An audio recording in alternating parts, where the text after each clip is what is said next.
Natalie, do you want me to record as well? Yes, please. Do you have a simple Oh, I do. Hold on. good check-in? Bear with me. Nice. There's a bear with you. Eh. Wait, what? It's a funny joke. I didn't hear it. So I was like... Funny joke. There you go. I sent it on Facebook, Tom. Thank you.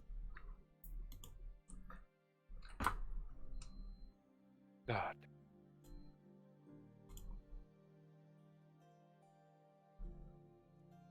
I'm gonna try and get back into proper note taking for this campaign, because I've been slacking. I'm out. Right. Facebook. Overlay. Neatly.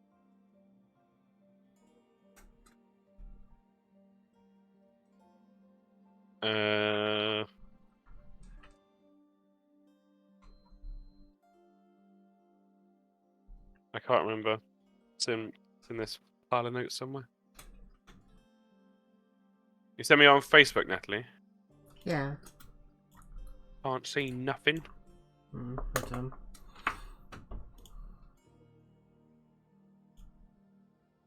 Well, I did send it. For some reason, it just didn't fucking send to you. Stupid Facebook. Why is that not sending? There we go. Hey, very much. Save.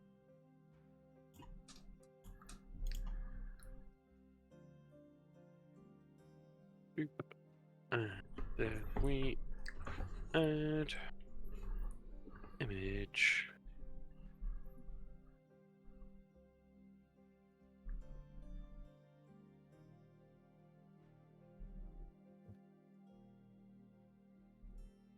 Browse.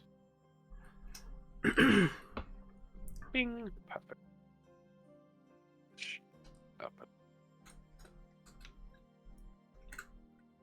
Okay.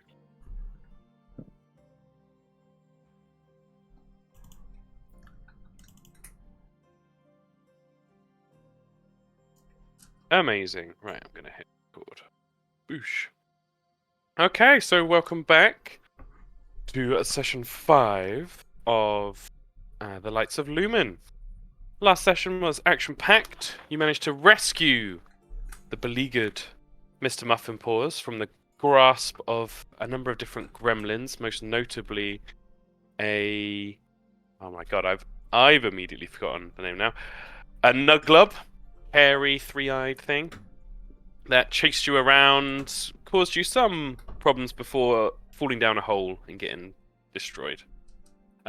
Victorious, you returned with some spoils of victory to the village itself, checking in with Mother Bear, who gave Mr. Muffin Paws a once over, deemed him good to go, just needed a bit of time to shake off the magic of the Fey gremlins. You then went to see Bellswift, who was very, very overjoyed and grateful, and had a little chat with all of you, and it was all really lovely. She gave each of you a gift as well, your little crafted necklaces from Bellswift Brunt. And then we had some other bits and pieces. We had lovely picnics with Primrose. Picnics with Primrose should be a new Netflix series, and I would watch all of it all the time. We had some fancy scrounging from Scrick, enabled by Celia's anger at her struggling with blacksmithing. You guys broke into Perky Prill's storage area and found, or Celia showed Scrick the underground bit, and you got some cool stuff from there. Primrose's incredible agriculture continued to light up and be the talk of the town. Lots of people coming to you for good produce, Primrose. And we had Morrigan's somewhat bittersweet conversation with old Rolo about taking over from her and being given a embroidery circle thing that I've forgotten the name of again. Embroidery hoop, thank you, my love. So that's now in your possession. And then, almost finally, penultimately, we had Skrick striking something of a deal, or at least checking in with his captive gremlins, the Jinkin in the Vomit, which should be another Netflix series, and the Skrit, which begged and scraped and tried to appeal to any manipulative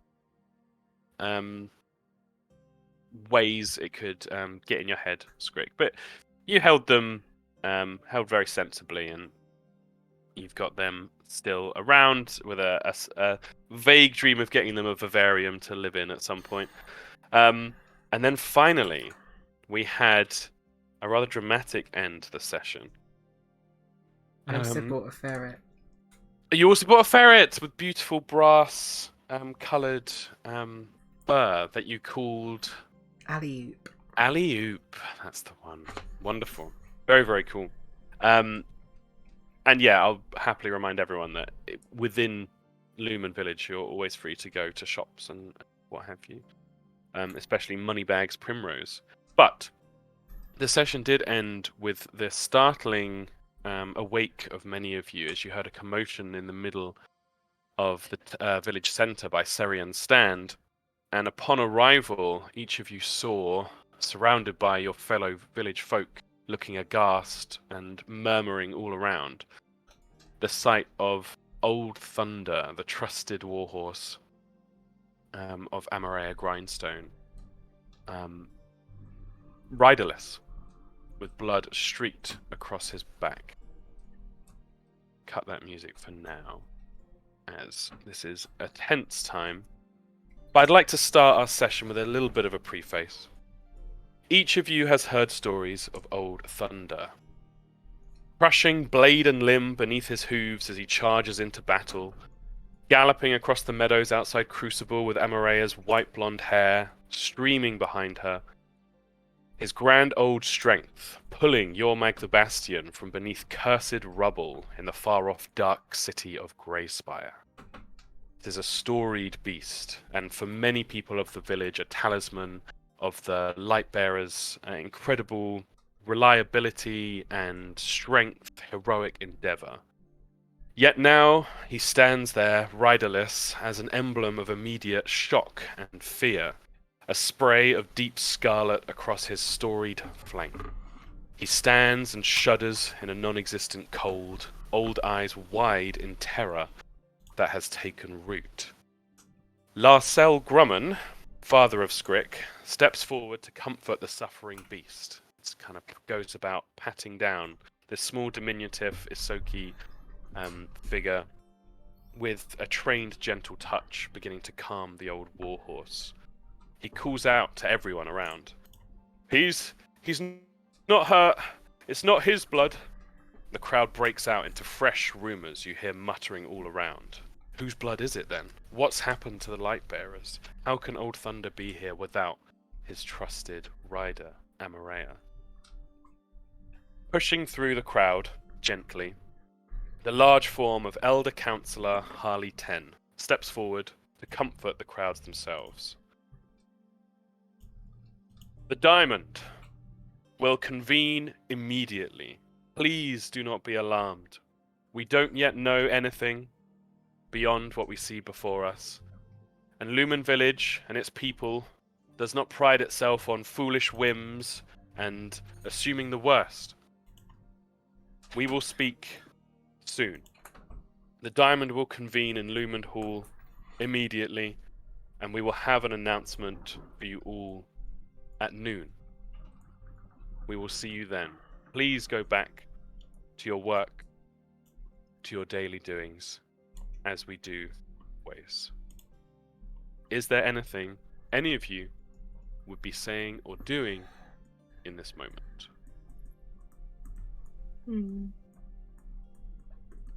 Depends if I was there to see any of that. Yes, you were all, one way or another, frantic, knocking on your doors and people calling you awake, perhaps family or others you'd have heard shouting outside, but you have all gathered one way or another to see this. Hmm. Primrose brings lots of carrots to Old Thunder. Tries feeding him lots of carrots. Try and cheer him. That's lovely. Do a nature check, please.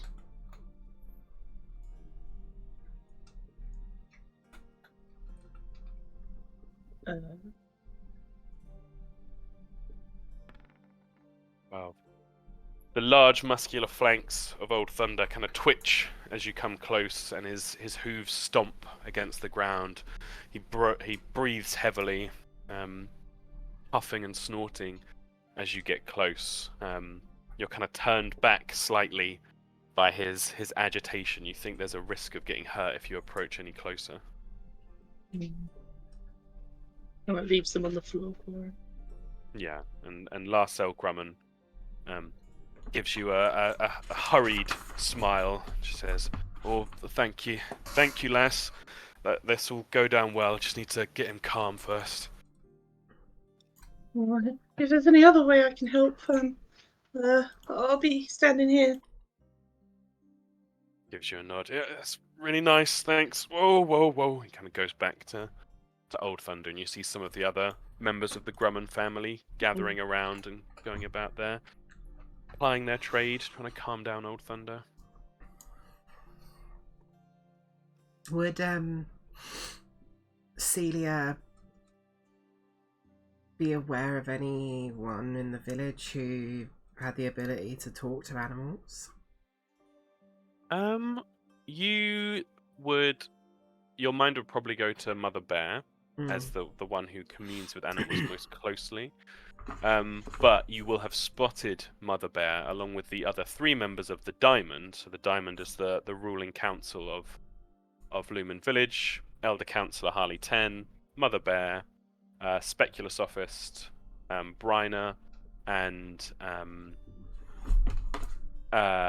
Old Rolo, the Weave Walker. And you would have spotted all of them hurrying off towards Lumen Hall, which is only just a few hundred, well, not even that, 50 yards north of Serian Stand, where this is taking place. And Primrose does have a tiny bit wild empathy. Oh, yeah. Just says you have a connection to creatures of the natural world and allows you to communicate with them on a rudimentary level. That's incredible. You can use diplomacy to make an impression on animals. Yeah, please, if you want to make a diplomacy check. Well, let's have a quick look at the make an impression action.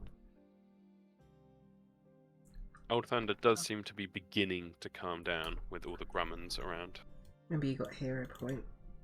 Oh yes, everyone has a singular hero point to begin the session. 8, 10. Yeah, let me do it anyway. Hero point. Nice. There we go. Yeah. Ooh, that's a lot better. Right, let me have a quick look at the will save here. But I'm pretty sure you beat it.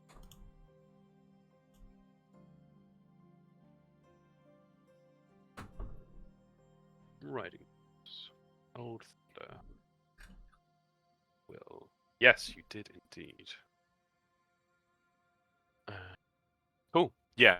So, the great thing about Make an Impression, Primrose, unless it says otherwise in your feat, is that it describes it as with at least 1 minute of conversation, Oh, during which you engage in charismatic overtures, flattery, and other acts of goodwill. But obviously, this is relative to Old Thunder. But I like to imagine, as the Grummans are being very practical in their doings, you are taking more of a almost as if you're speaking to an equal.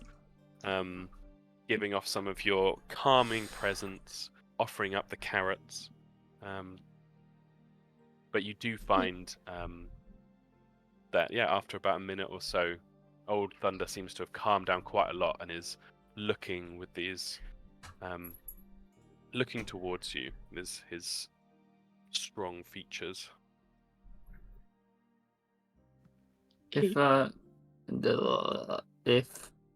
his script with his fam, Yeah, absolutely, you would be. he'd look at the horse and just be like, "Yeah, what's wrong with him, Dad?" Oh, Scrick, there's nothing physically wrong with him. Giving him a proper once over now, you can see him like scratching his brow. But he ain't half been spooked, and Old Thunder's seen a lot of stuff in his time. Takes a lot to spook this one. So, yeah, must have seen something particularly nasty. But he says that in quite a low voice. He doesn't want to scare other people, but he says it to you, Scrick. That's pretty bad. What are Yeah. you gonna do with him? Take him to the glue factory? He kind of shoots you a sharp little look. He's like, "With Old Thunder, you must be having a laugh. No, he'll be all right. He'll recover, and well, depending on what the diamonds say, might have to put him back out again. I don't know what the hell's going to happen with what's going on. I mean, does this mean?" Kind of catches himself because he doesn't want to worry you. It's like, well, What's that, Dad? in a low voice again, it could mean something bad has happened to the light bearers, to Amarea. I mean, none of the rest of their horses came back. They could have scattered, or we just don't know. Seems highly probable. Well, they go and get the fancy thing, the water from the tower, don't they, and bring it back, and Amarea's our sky singer, so if something's happened to her, then what's going to happen the next time old Bellow roars? The ash comes down, we won't have a sky singer to get rid of the ash. Sounds like we're in a bit of a pickle. Yep, that's a nice way of putting it, Script, but your friend seems to have a good way with Old Thunder. You always said when a horse spooked, he's no good no more. Well, most horses, Scrick, yeah, if they get too jumpy, they're not good for much, really, but Old Thunder's been through the wars, so I reckon he'll recover, and seems to be calming down now. They should just give him a medal or something. I can get one from the scrapyard and send him on his merry way to the pasture, as in the real pasture, not the glue factory. He is quite old, Scrick. I have thought about retiring him, but Miss Grindstone, she's got a real soft spot for him, and I know she's been teaching her boy to ride with Old Thunder as well, so don't How think old she'd take is- kindly. How old is Old Thunder? God, this is where my lack of knowledge of horse ages kicks in. Is he like middle-aged? He is on the late side of middle-aged, I would say, yeah. Okay. 25 to 30 years they live, apparently. I guess like early 20s. Okay, guess go see what Diamond says. Let me know, Dad. I got things to do. Yeah, all right, Scrick. Thanks for checking in. See you later. And he calls out, Larcel calls out to you, Primrose. Mm. So, it seems like you've really got a bit of a connection with Old Thunder. Everything okay?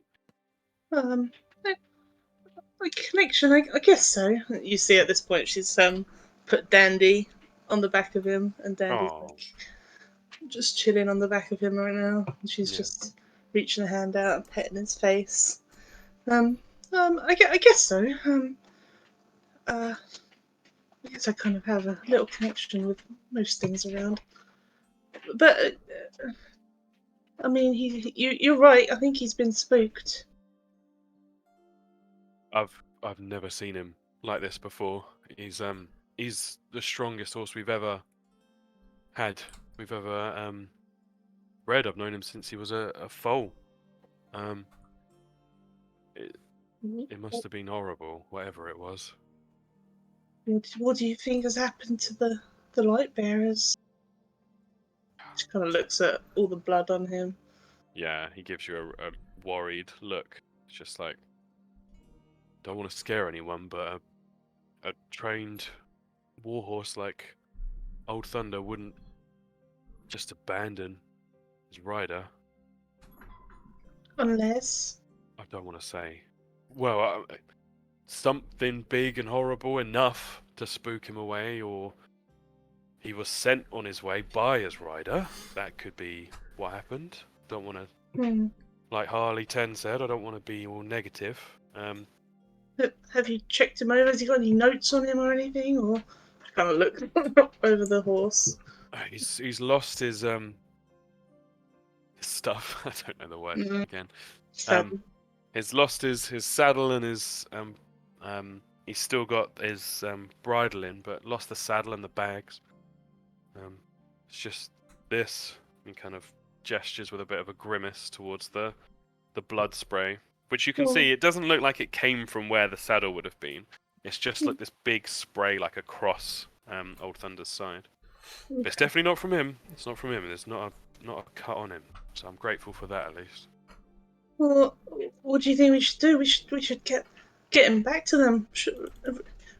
They can't do much without Old Thunder. That could be a thought, Miss Meadows. But for now, I'm just gonna take him over to the stables and get him properly settled in. He might need a bit of a rest, you know. And I don't think having all these people staring at him is doing him any good either. No, you go have a rest. And she like pets his face and sort of pushes him away a bit. Yeah, and you can see he kind of his eyes linger on yours for a moment longer, and you sense through Dandy like a feeling of gratitude and a slow calm, but there's been a deep terror in this animal. As Larcel leads him through, she's like, "Make way, please, make way." Needs to get his rest. And people begin to disperse, but many of them have broken off into small groups of gossiping and murmuring. Maybe it's not best to send him back out there. Would Gwilyn be in the group somewhere? Yeah, 100%. I think the Oakley family would be there as a group. Like, Celia would kind of anxiously be sort of pacing around this scene, and she kind of like looks to Gwilyn and tries to like pull her attention away from her family if she can. Oh yeah, easily. And she gives her mum a little squeeze on the shoulder, but then moves over to you. She's just say, we gotta go talk to the councillors. We gotta go talk to the Diamond. We gotta go tell them that, you know, Mother Bear can talk to him, right? Talk to the Old Thunder, and we can find out what happened. I mean, I guess we could see, but they're not going to let anyone in. They're gonna be doing their diamond thing. We need to say something. We can't just sit here and do nothing. She kind of taps her chin. I mean, there's the little cellar entrance around the back. We could try and get in there. Yeah. Have you seen Fate Weaver? She like looks over the crowd and spots Morrigan's tall stature. Yeah, over there. Let's go get her and Primrose and wherever fuck Scrick's gone. We should we should stick together. We're a good team, and we got. She's just like really anxiously kind of like, sort of like we got to do something. We can't just stand around here being fucking useless. Yeah, and you look around, lots of people are still standing and talking. Your mother, Celia, is talking to Arbuck Thunderhoof, the centaur who runs the actual lumber storage at Lumen Yard. and they seem to have a real like serious look talking to each other. But yeah, with your sense of needing to do something, everyone is just standing around talking. So yeah, with Gwilyn's hand in yours, you go and find people. Primrose and Morrigan are very easy to find. Yeah, Would she's- Scrick have headed off? You've just gone back to his house. Okay, yeah. She'd just Sorry, walk up Natalie. to Morrigan and just be like, Fate Weaver. Morrigan. Unmuting. Yeah, that's me. Can I help you? Well, we should do something, you know? We're just standing around like fucking lemons. We can't just wait for the diamond to talk. We need to see what they're saying so we can do something about this. Yeah, but how exactly do you think we're going to achieve that? Well, you're good in with the Weave Walker, and well, we know there's a cellar in the back. Could sneak in there, have a listen, and see if we can, you know, contribute. I'm not sure about contribution, but I could certainly. What time of the day is it at the moment? It's still pretty early in the morning, maybe Okay. like 8ish, half 8, and they said they'd have an announcement at noon, so it's quite a ways away. I could always tell them that I'm bringing Rolo some breakfast. Yeah, that's a good idea. See if you can. We're gonna grab Primrose and I'm gonna go find Scrick wherever the fuck he's gone, and we're gonna try and see if we can hear anything in the old basement. I don't want to stand around and wait for noon and wait for some composed response. I want to hear what actually is going on. Right. Well, I'll go and try and find Rolo some. I'll just go to some kind of street cellar or something. But and then I can always say that see if there. I can scope it out, see if there's a way in. Okay, we'll go via the cellar. But maybe you can see, if you go in there, maybe you can see that they got, I don't know, plans or something on the table. Mhm. Right. See you later, Fate Weaver. Mhm. And she'll go find Primrose. Yeah, Primrose is still around, I think. Unless... Primrose is probably just walking away from the horse at the moment as you're speaking, and she kind of like walks away with Dandy on her head.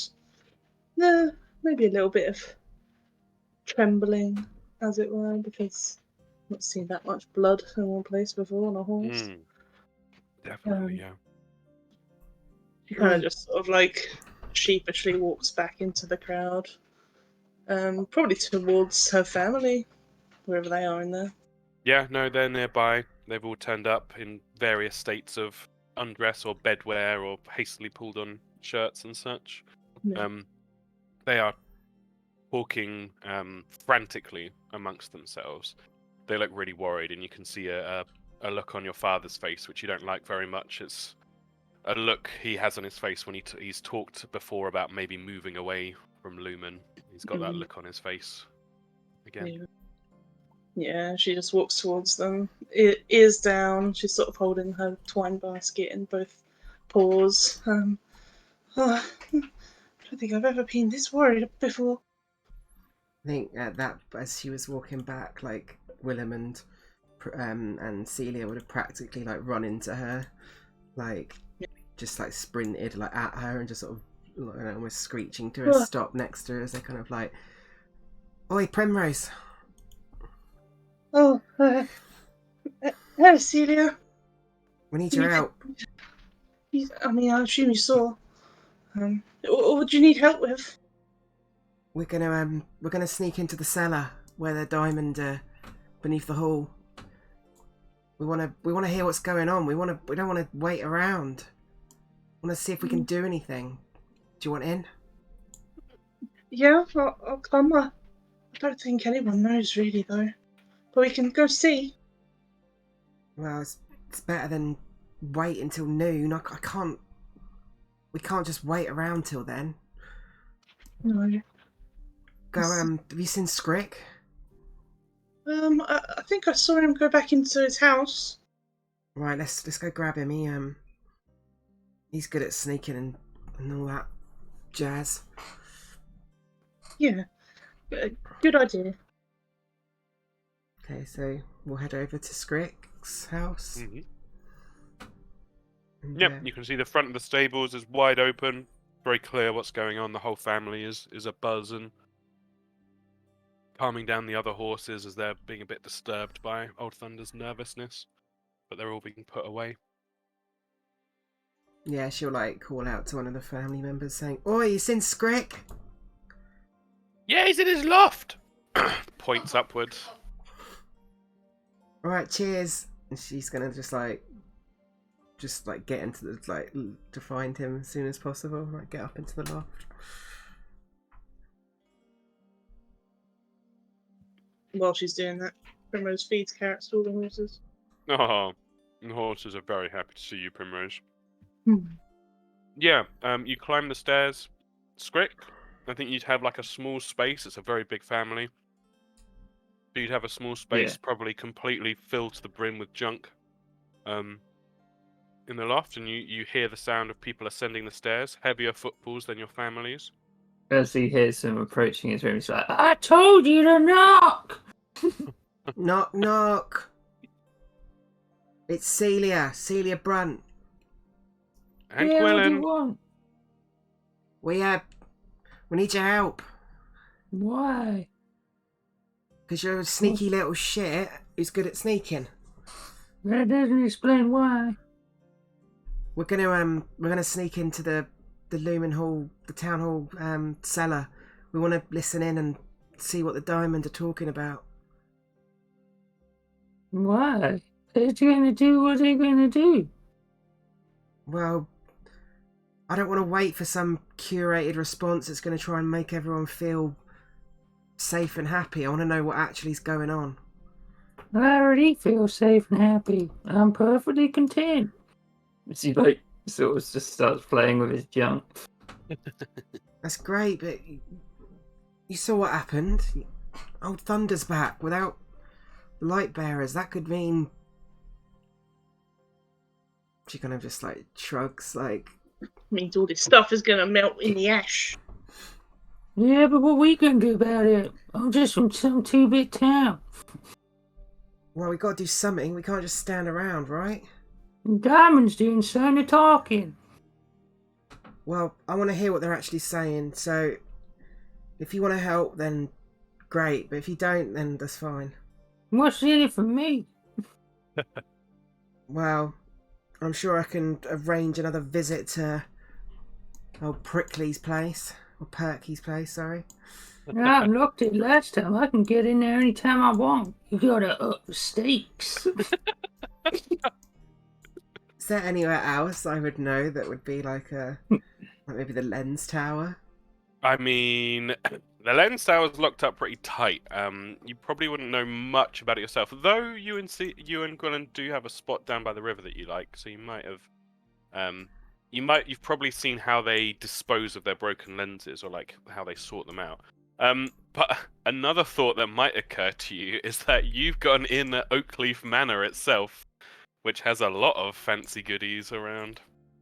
Yeah, she'd communicate that and say, well, kind of look into Gwilym, kind of with a look like she's about to say something that Gwilym might not like. But just say, I mean, Gwylymir's got, her dad's got a bunch of nice stuff in his study, right, Gwilym? That I'm sure you won't miss. Yeah. She seems to mentally decide to go along with this. Yeah, Dad's got tons of stuff. He's got fancy timepieces, things that tick. Now talking my language. Yeah, he's got some silver tools. He likes to do all these different hobbies and then never actually do them, so they just end up sitting on his shelf in boxes. All these different tools. I've been looking for opportunity to get into old man Oakleaf's place. I mean, your dad. which is about the best opportunity you're going to get. So you help us, we scratch your back, and you scratch ours, and we'll all feel pretty scratched. Yeah, I'll scratch my back. You don't need to scratch mine, but I'll take the stuff from the house. Yeah. Well, I guess I'm coming with you then. All right, good. Can't believe it's gonna be clock pieces. So I guess we make our way to Lumen Hall. Yeah, and you can see people have slowly begun to move back to their daily lives. There's still a group around Serian's stand chatting. Your mother and Arbuck are no longer there. In the meantime, Morrigan, you know the best place to get some food would either be at the Cracked Lens Inn, or if you want something a bit fancier, you'd see if there's any good stalls at the market. Stalls with an A. So which would you go for? Cracked Lens Inn? Yeah. So you head inside. You can see there's lots of people here, way more than is usually here at this time of day. Plenty of people drinking already. You think perhaps to steady their nerves. They're right next to each other. Yeah. Okay. So you head to the stalls instead. You can see a number of different people quite loudly proclaiming their wares. There's people with various trinkets, religious symbols, and you do find following your nose more than anything else, the smell of someone who's cooking up a load of breakfasty pancakes. Breakfasty pancakes? Would you like to purchase some? 2 copper pieces, please. You should have money.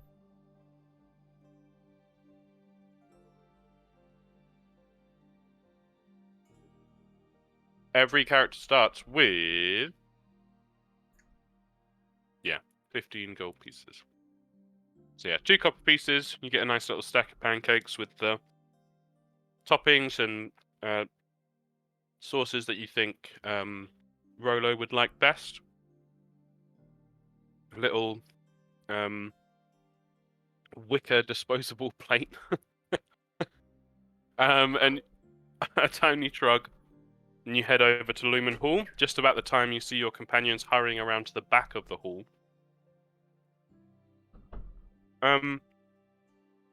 Right, we'll see if we'll go with basement team first. We'll switch back to basement team. You get around to the back of the cellar, and unsurprisingly, you see that the cellar does have a lock to it.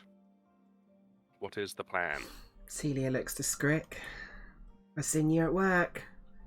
Right, I'll keep this lock if I get it off as well. It's gonna Yeah, you can see it is like a basic lock. Is there anyone around the area that might be looking over, Tom? You can do a perception check for me. What was it for locks? Thievery. Ah, of course. Of course. Bear with me, mate. It's been a bit slow. Oh shit. This seems quite important. I'll use a hero point. Yeah. Drop this goddamn thing. The 22. Oh. Okay, with a 22, you feel pretty confident that people aren't looking in. Many have headed off to the fields to go about their business. You're in this little space between the back of Lumen Hall and the brick wall around Oakleaf Manor. You feel pretty confident and no one's watching, which is good because Scrick is ranting at the lock as he's failing to pick it at the moment. Is he able to keep trying, or Let me forget just how check. it works? Right. Pick a lock.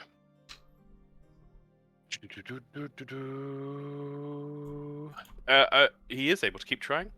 Nothing changes. You can keep trying. This goddamn thing.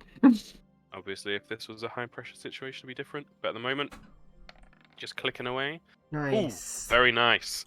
You get your tools in there now. You see what you were doing wrong, and you manage to hook the tools up into the first tumbler. You think there's one more to go. Can I have a second thievery check, please? Okie dokie.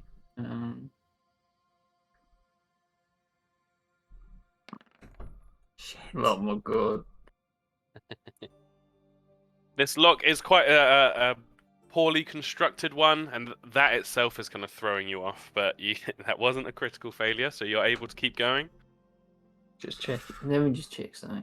I need to see what he's got. Skrick is definitely making a meal out of this. He's getting frustrated.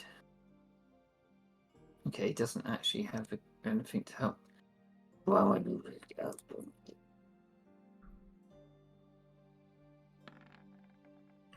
Oof, that's better.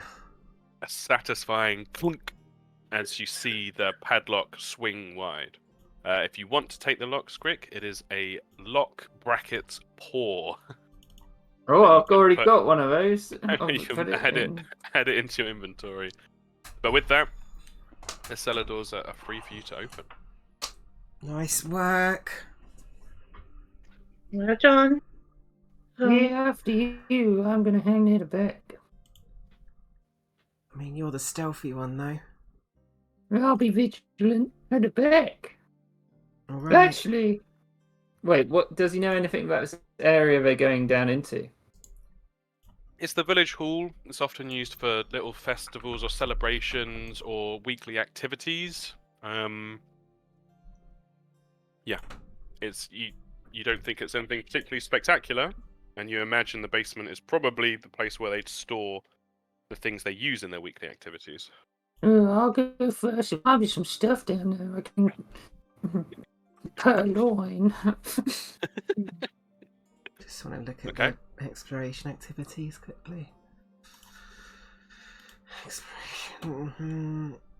I guess he's scouting, right? Yeah, scouting's absolutely fine. I want to try and cover our tracks so we don't.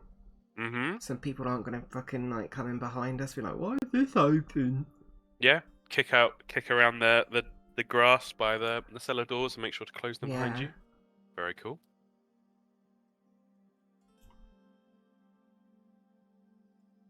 Anything from Primrose? No, just be nervous. Mm-hmm. Just following along. Yeah, completely fair. So as you descend, it's a short flight of wooden steps. They creak a little bit as you head down. You find yourself in a dusty area.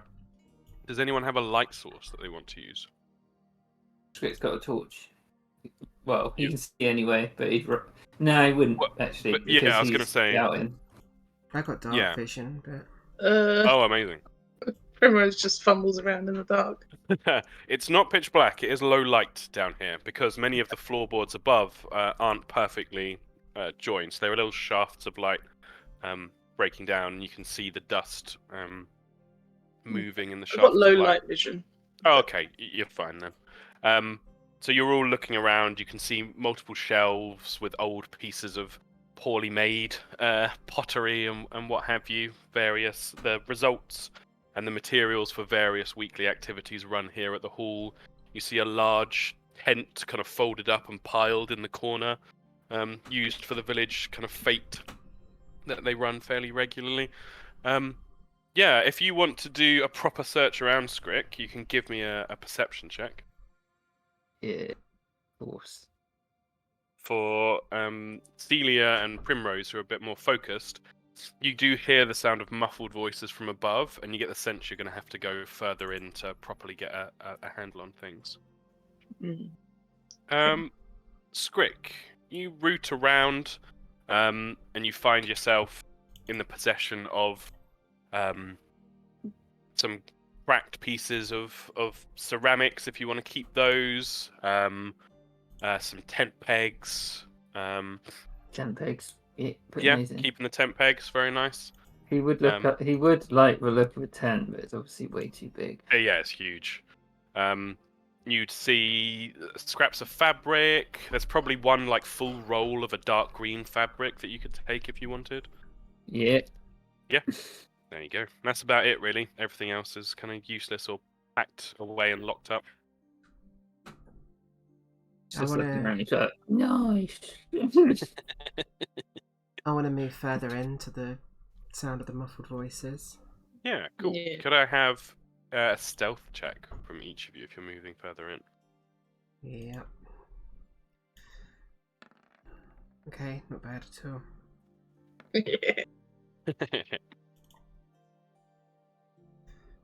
And Squick, please, unless Squick isn't moving further in and it's just staying and looking. No, they're doing their thing. He's just gonna sort of be looking at stuff. He's not overly concerned. They'll find it out if they're gonna find something out. Sounds good. Cool. With that clear success and clear failure in mind, we're going to quickly switch over to Morrigan. Morrigan, what are you doing with your pancake breakfast? Just balls out going to the front door, to be honest with you. Yeah, front door of the hall, currently shut, big wooden, dark wood door with a knocker on it. Mm-hmm.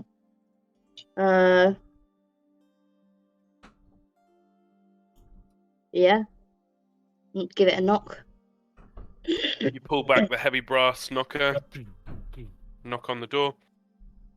You hear the distant sound of muffled voices stop.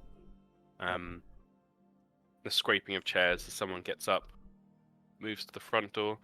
The front door opens and you see the large Loxodon elephant. Don't know why I can't say that. Elephant. That was a weird moment. Did you just have a Form of. stroke? I literally did. Please send help. Elder Councillor Harley 10 answers the door and looks down at you, Morrigan, one of the few people in the village who can beat you for height. Morrigan? Good morning. I've come to bring a few things for Rolo, if I may. He looks down. Looks back up at you. Make a diplomacy check for me, please. And what if I refuse? Then he's gonna kick you down the steps. Okay. He looks down, looks back up. You can see his trunk kind of ventures slightly towards the pancakes and sniffs. He's like, "Oh, well, I did appreciate you acting that out then as well. we're having some serious discussions in here, Morrigan. But I suppose best done on a full stomach. I don't." And he kind of pats his sides. I'm without my coin purse right now. A bit of a rush this morning, as you can imagine. I don't suppose you could bring some food for all of the diamond, could you? Yeah, of course. What can I get for everybody? I figure a day like today is going to be probably pretty hard. You might need some sustenance. Yes, troubling times. I think just 5 of the same, please. 5 of the same order. You betcha. I'll be back in a minute. Right, I'll hold on to that one for now. I'll leave the door just ajar for you, but keep an eye out, would you? We don't want everyone coming in. Sure, I'll only be over there, so I'll keep an eye out. Don't worry. Thank you, Morrigan. Rolo's always speaking so highly of you, and he kind of takes the platter of pancakes and turns to head back inside, pushes the door until it's only just not closed. What do? Go and fetch the food? Cool. So yeah, it takes you about a couple of minutes for the person to prepare the food, but you bring it back, kind of big tray, head in. You're walking along. Those below, you hear like a pause in the talking and the scraping of chairs as Primrose bumps into a shelf and the pots and pans on it kind of clatter back and forth slightly. They don't all tumble to the ground, but there's a clattering. You hear a pause from up above before the sound of Harley 10's voice kind of floats down to you now that you're a little closer. It's just like, yeah, pancakes for everybody. You've got a good one there, Rolo. Morrigan's brought us all pancakes. She's just bringing the rest. And you, down below, breathe a sigh of relief as it seems no one's paid much attention to the sound below. Thank fuck for Fate Weaver. As Morrigan, you bring in the rest, the conversation pauses. There's genuine smiles from around the table, some slightly strained, but they all thank you. Harley 10 says, I'll make sure to give you the coin. I wouldn't dream of taking it. Don't worry. Day like this, you'll deserve some pancakes. Don't worry. Very kind, Morrigan. Thank you. Rolo gives you a sly smile.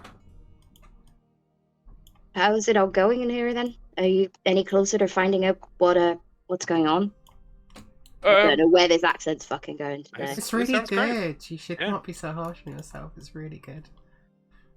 Harley 10 kind of darts his eyes to the other 3 members of the Diamond, at which point you notice there's now been 6 orders of pancakes, only 4 people here. Harley 10 looks very pleased by this.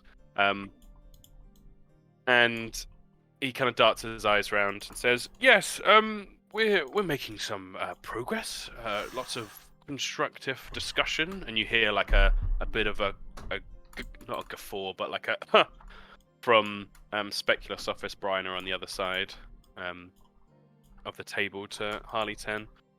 Everyone below can hear all of this as well. Okay. Harley's like, but there's still a long way to go. Very troubling sight, Miss Fate Weaver. And please, we do, of course, admire your work, and Rolo has spoken about perhaps handing over the reins soon, but and Rolo kind of pipes up and says, "Oh, just let her stay. What harm would it do?" He's like, "Well, Rolo, she's not part of the Diamond. No offense, Miss Fate Weaver, but None taken. But I mean, it's fair enough if you guys are wanting some privacy. But I mean, if I'm taking over from Rolo soon, or hopefully not too soon, but soon enough, then I feel like maybe I need to know how to handle a crisis. Yeah. But maybe another time. It's fine. It's fine. make a diplomacy check. A diplomacy check. A diplomacy check, please." I wouldn't dream of doing such a thing. Can I use my hero point? Yeah, you can. You're all just throwing out the hero points. I respect it. Yeah, go ahead. I like to live. Oh, fuck's sake. Dangerously. It's starting to sink in, and Rolo's nodding along and looking at Harley, but then you say the word crisis, and he bristles, and he stands up, and he's just like, "Oh, let's not be so sensationalist. There's no crisis yet. We've got Old Thunder with us, we don't know anything else at all." So, and he starts to like hustle you towards the exit, Morrigan. I think you're absolutely right, Miss Fate Weaver, and we'll have a good debrief about all of this. Perhaps a discussion with the Diamond after we have our announcement at noon. Thank you again for the pancakes, and good day. Yeah, Yeah, he just like nudges you out the it door. looks pretty much like a crisis to me. Thank you. Closes the door and locks it behind you. Morgan is sort of like fighting back and like digging her heels in, but I assume he's massive and He's therefore very he's just like strong, yeah. pushing her like a cartoon. Yep. And you find yourself back outside. Is Morgan doing anything else, or is she trusting in her companions? Reckon she knows where they were going, right? Doesn't she? Yes. The cellar? Yeah. She'd probably go and try her luck down there. Yeah. She'd probably do like a lap of the building very casually to begin with to make sure there were no like guards around. But yeah, she'd try and. Yeah. You find it unlocked and head down. You find Scrick sifting through various goods in the Lumen basement. And just beyond, you find your other 2 companions. Could I have a stealth check from you though, please? Uh-oh.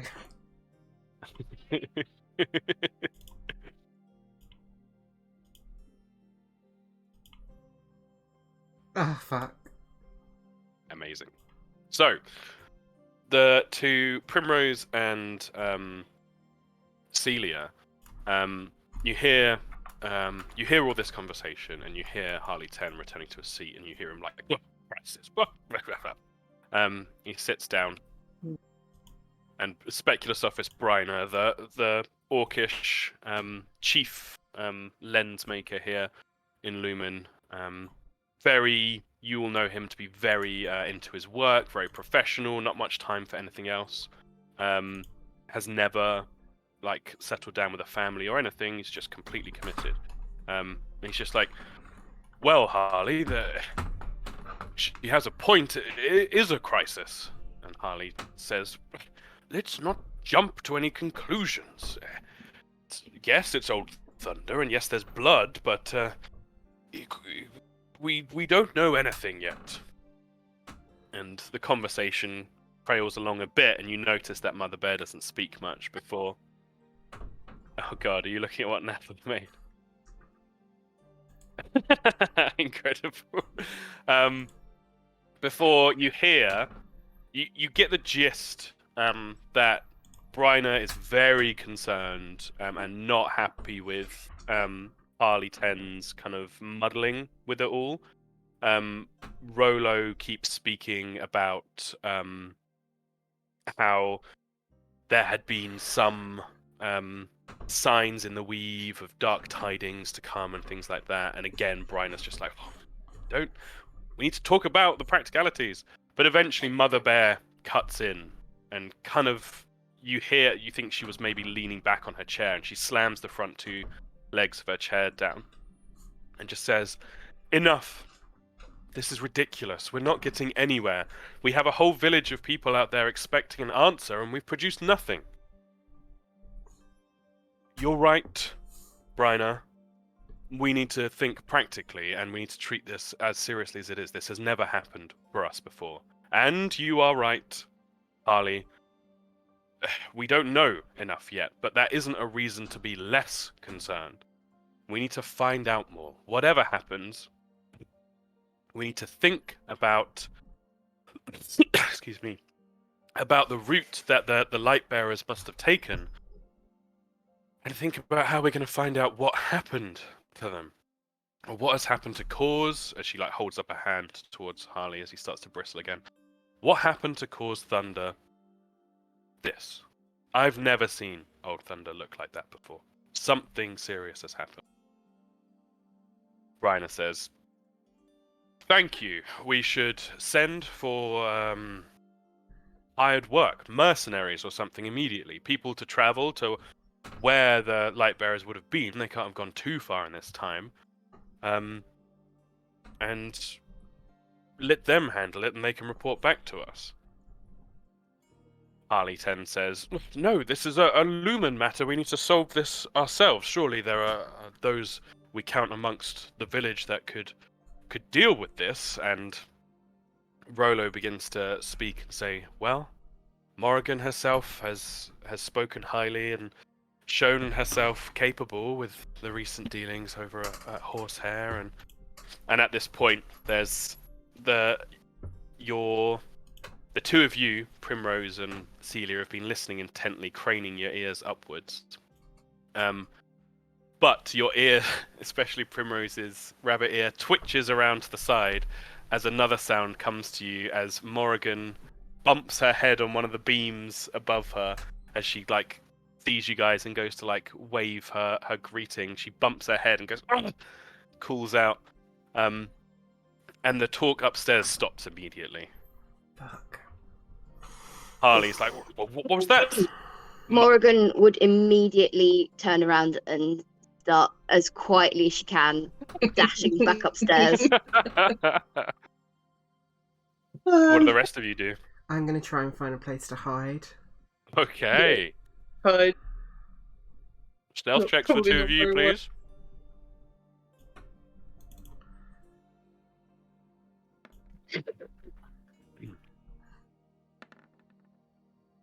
All right, got that in mind. You hear there's a commotion upstairs as Harley 10 is slow to react, but his loudest voice is bumbling like, "There's people. What's going on?" You hear the sound of Mother Bear moving quick as a flash, and Morrigan, as you get to the stairs to make your way out of the cellar, running past Squick, who's currently just staring at a spoon, that he particularly likes that he's found. Yeah, he's not bothering to hide. He's just Yeah, gonna be like, all this stuff's just happening in the background, and Scrick's just there like, yeah, pretty nice. You begin to get to the top of the stairs, Morrigan. You see the light. You're like, ooh, ooh, ooh, I'm nearly out. And then there's a low growl, and you see the huge grey furred form of Yeti, the bear, the companion of Mother Bear, just at the top, just looking down at you with a low like. The giant koala. No, not Maloysius. Oh. It's his nap time. No, Yeti, Koala the was huge, nap time. the huge grey bear, who I love. I think Morrigan would be like, would she please tell me she'd have like some bread or something in her pocket, in her bag. I mean, you've been buying pancakes and stuff. Yeah, but I've given all the pancakes away. You can have some leftovers. Roll a Sweet. luck check. Um, Damn it. Then she would. She's nearly outside, right? You're on like the third step down, and Yeti has taken up the whole space of the top of the stairs. The She cellar would doors. get the pancakes out and try and feed them to Yeti, sort of like one at a time. Be like, there you go. I didn't want you to be missing out. you toss the pancakes forward. Yeti doesn't shift at all. His eyes are just locked In that case, onto yours. fucking damage limitation. Rolo, help! You see, a couple of Mother seconds Bear, can you later, call this thing off? Mother Bear appears behind Yeti and places a hand on his shoulder blades, just like, good job, boy. Gives him a scratch. Oh my god, thank you. Oh my god. Oh, that was pretty hairy. I was just trying to make sure he didn't miss out on having any of the pancakes as well. You know, I know he's kind of your emotional. This is literally Hepatra balls to the wall going and being like, "No, this man has attacked me." This is Mother Bear just has the laconic eyes just staring at you like, This is "Mhm." why I never get away with doing anything wrong. This is why, yeah. From pancake delivery lady to professional spy, I see. And is that, she leans down the stairs, like craning her head down. Is that little Scrickell Grumman I see down there? what of it? I just assumed I did see him in there, but I guess I was about to go and ask him what he was doing, and then Yeti came out, and I didn't want to, you know, like I say, I didn't want him to miss out on having any pancakes, but I didn't know what the hell Scrick was up to, and yeah, then Yeti kind of trapped me. Go ahead and make a deception check. You are trying to lie to her right now. Why through my teeth? Oh, pretty good. Let me check if that beats her thing.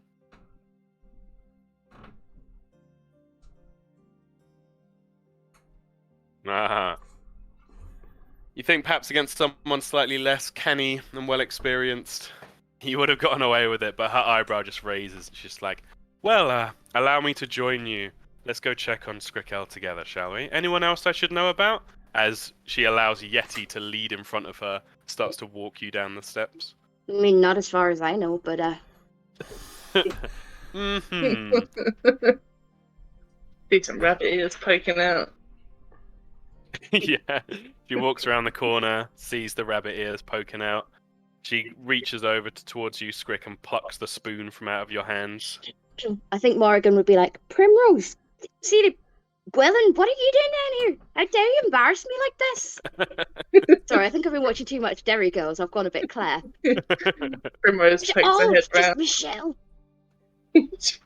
Primrose pokes her head round. She's like, she clutches her little basket. It's like, oh, I'm sorry, I'm not very good at hiding, it seems.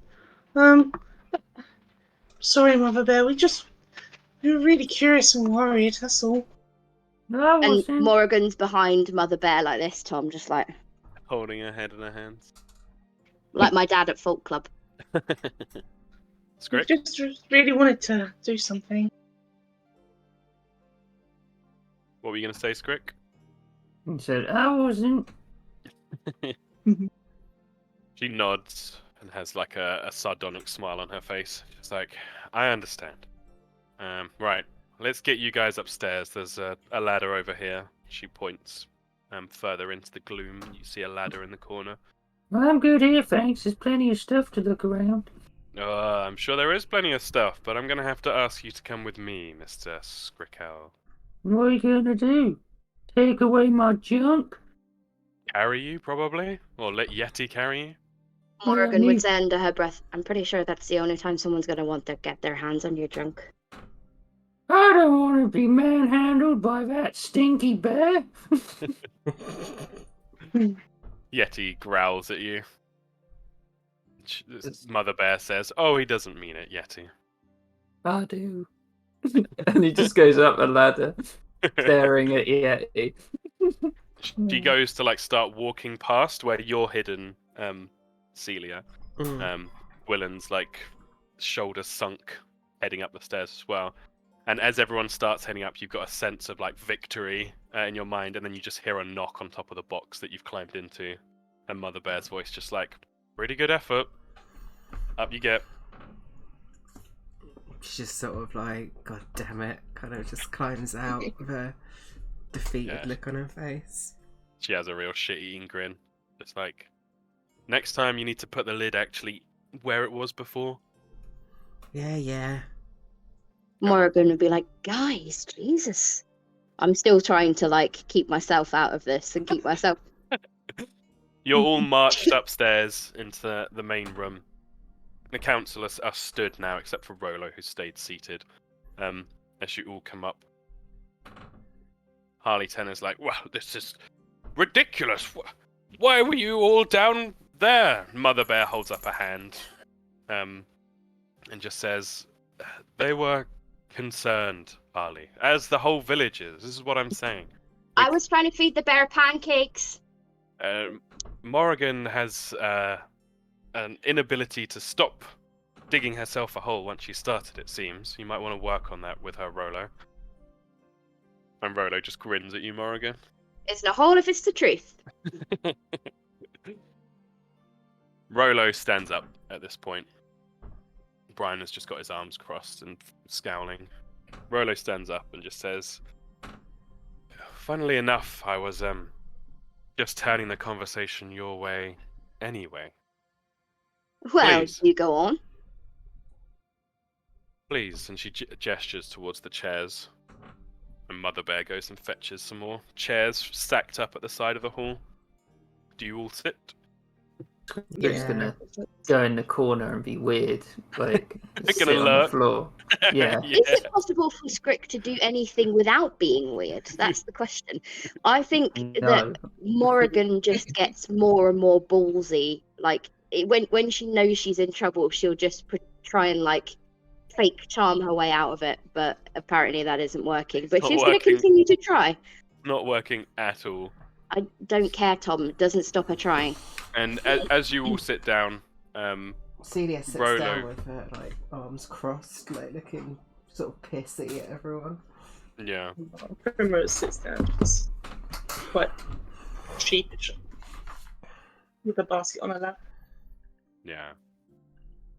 Rolo continues talking, and the other councillors gradually sit back down. Though Mother Bear maintains a watchful stance as you notice she stood by the trapdoor that you've all just emerged out of and sent Yeti to stand by the front door. Rolo says, "We're all scared from what we've seen. No. Apart from Scrick, we're all scared from what we've seen earlier today. We've been discussing but not making too much headway. I've been letting these two," and she gestures at Harley, Ten, and Bryna, "vent their hot air as needed," and they both kind of bristle a bit. And Mother Bear smirks.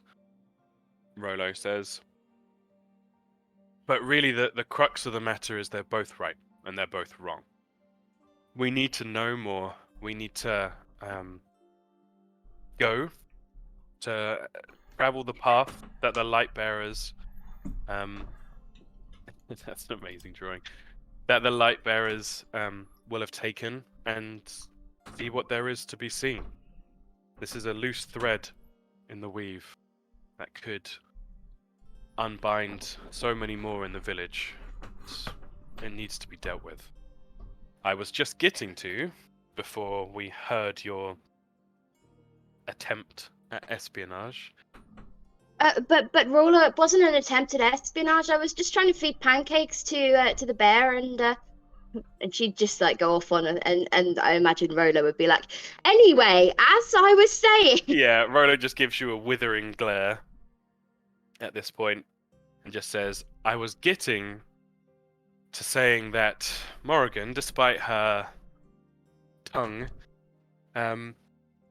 is proving to be an incredibly capable apprentice of mine.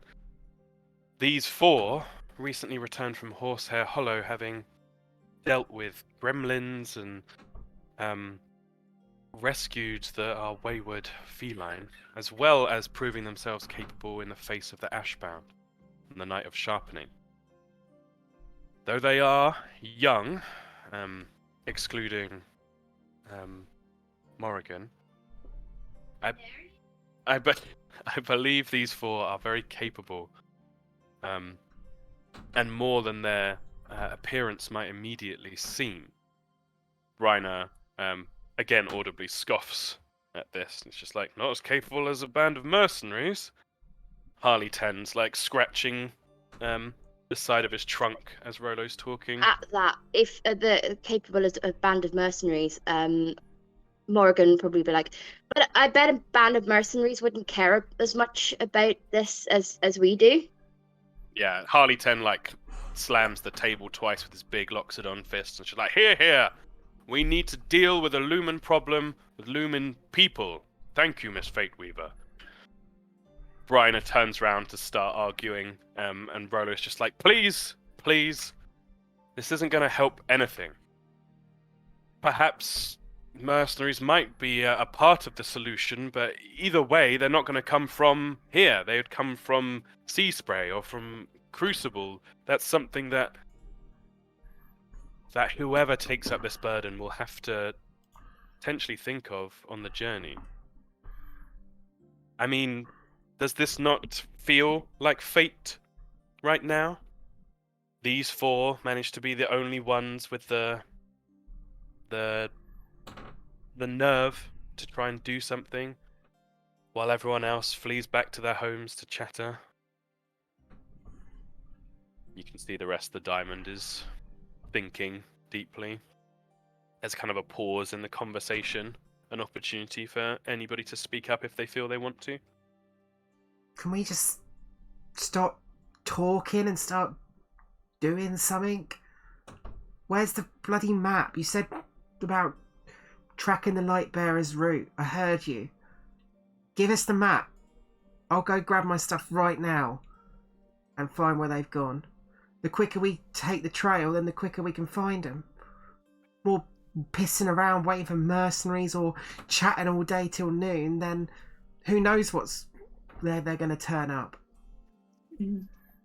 Primrose ears twitch and raise with Celia's conversation. She said, I do agree.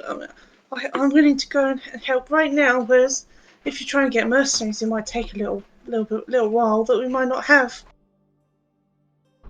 Rolo's smiling, that kind of wise smile as each of you speak. It sounds like 2 of the 4 are keen. What about you, Morrigan? I know we spoke recently about taking up the reins. This could be a sign from the fates to perhaps prove yourself. Yeah, I'm happy to do whatever you think I'm up to. She gives you a solemn nod. And our auspicious collector of goods, our lurker in the corner, as she calls over to you, Skrick. You sort of like half concentrated at what? She gets up from the table and walks over to near you. Skrick kind of leans her head to one side and unfastens an earring. Takes it in one hand as she walks over to next to you, crouches down next to you. Though you may not see it, little Grumman,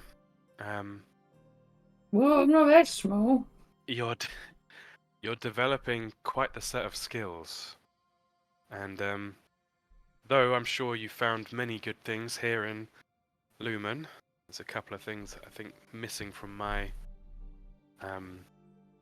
junk pile that are perhaps in your possession now. No. I'm sure there's plenty more. Is that what Scrick calls his pants? The junk pile? There's plenty more of interest out there on the road for you to investigate. Yeah, but I don't really know what's in it for me, you know. Well, whatever you can find. But I can do And that anyway, couldn't I? in what would it be now? 120 days from now, Ash will fall once more, and if we don't have our Sky Singer situated again, then everything we have here will burn, Scrick. Mm-hmm. Hang on, let me look at something. Yep. What rate of Soggy? What was their lifetime? I will have a look as well. Because 120 day, I guess that's still quite short.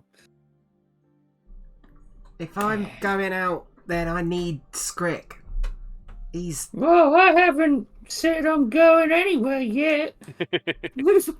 I know, that's what I'm saying. If I'm going out, then I need you with me, so they better make it worth your while. No promises of just finding junk on the road. There's plenty of junk here that Scrick deserves his hands on. Well, see this right. I got a proposal.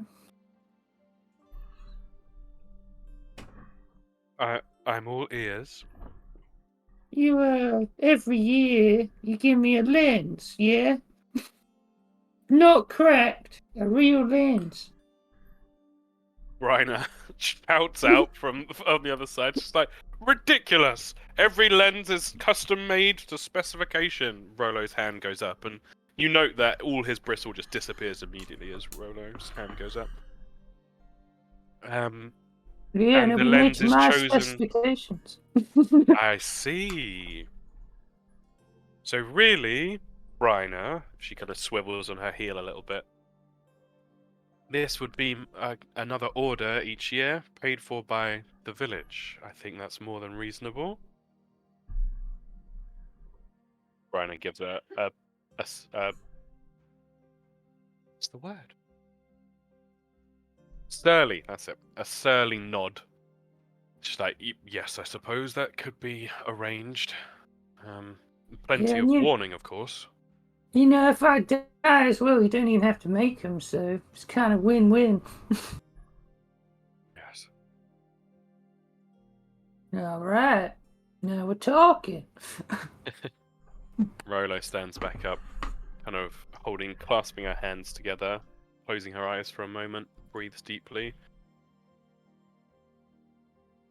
This is no small thing. I'm very aware of the danger that you could all be putting yourselves into. You are all treasured here in the village by your families, by your fellow villagers, by us. And we have a responsibility as the Diamond to look after everyone, but I think the situation calls for it. So I guess this will be our announcement, Harley. Harley 10 kind of steps forward a little bit, looks a little bit more confident, says, well, I will be proud to... we will, as a village, we'll provide you with everything you could possibly need for your travels, and as soon as you found out what happens to the light bearers, well, you can let them know that we still need them to do what they're doing. Maybe nothing bad has happened. They just lost.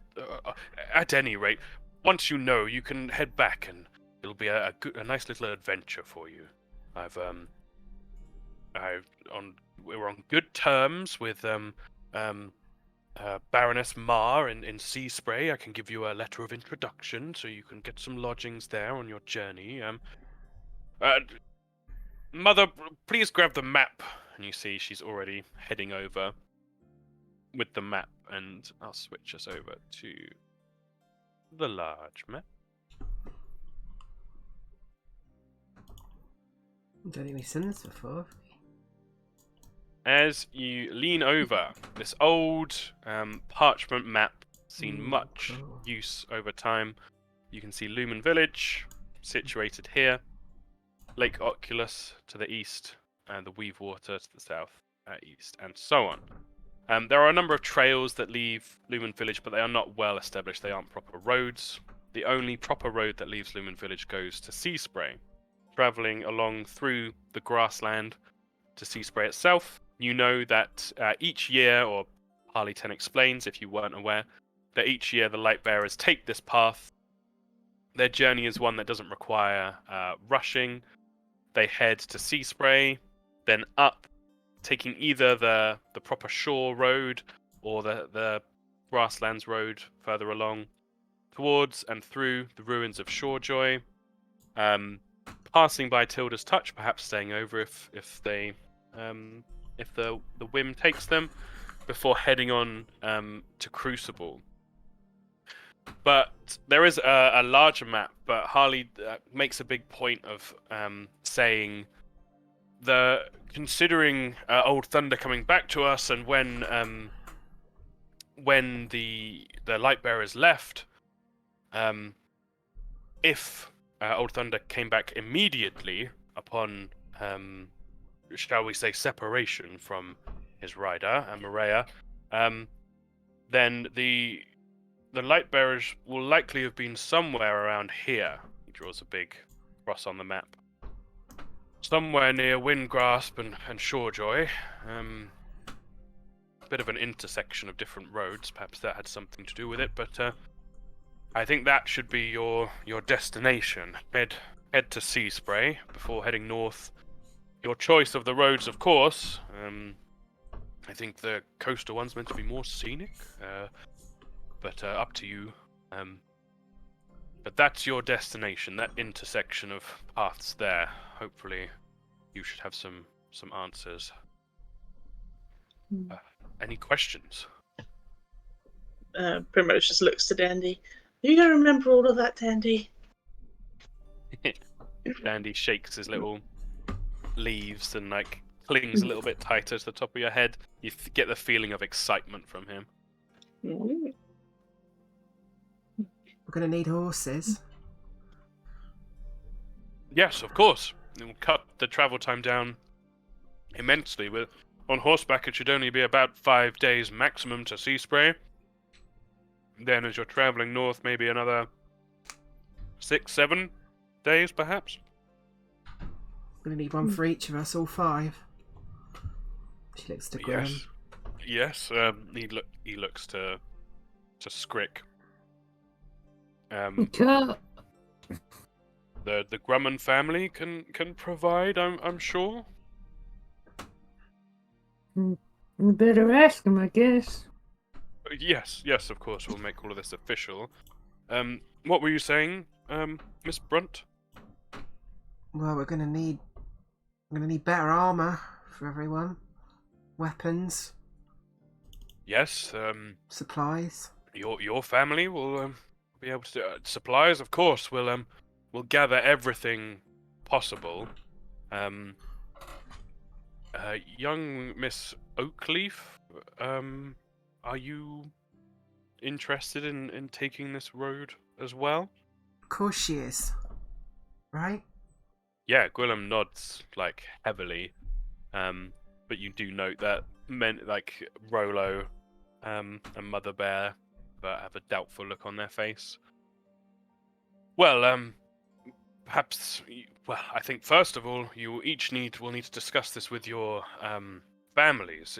You can do this yourself before the announcement, if you like, or I can come and speak with your families if you prefer. I shall leave it to each of you. In Lumen, we always have a choice of doing things the way we see is right.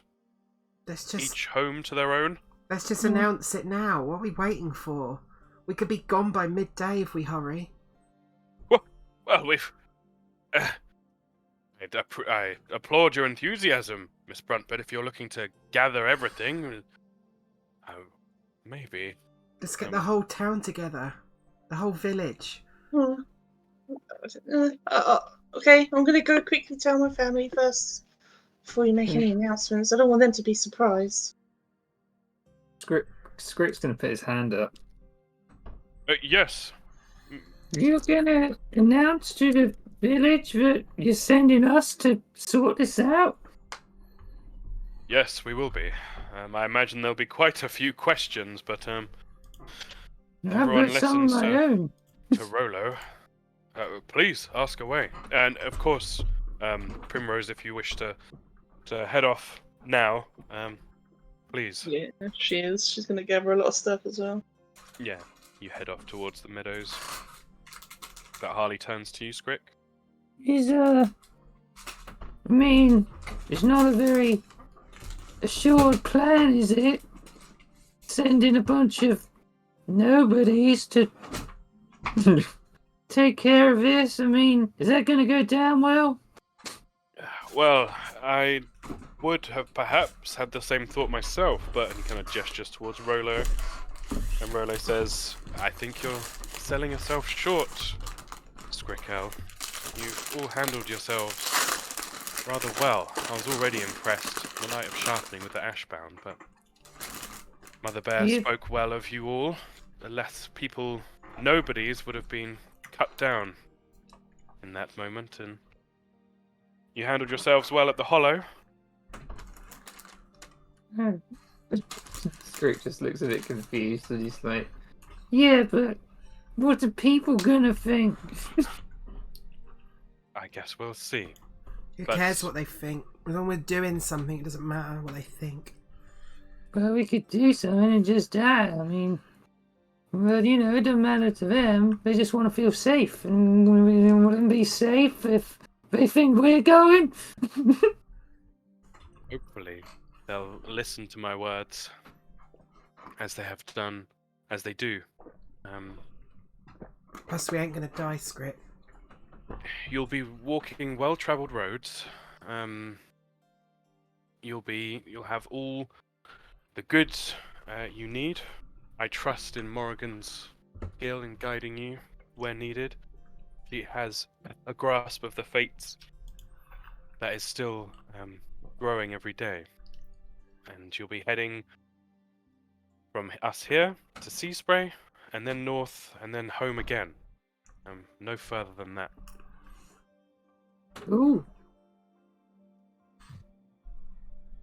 They can be the light bearers and we'll be the light seekers, right?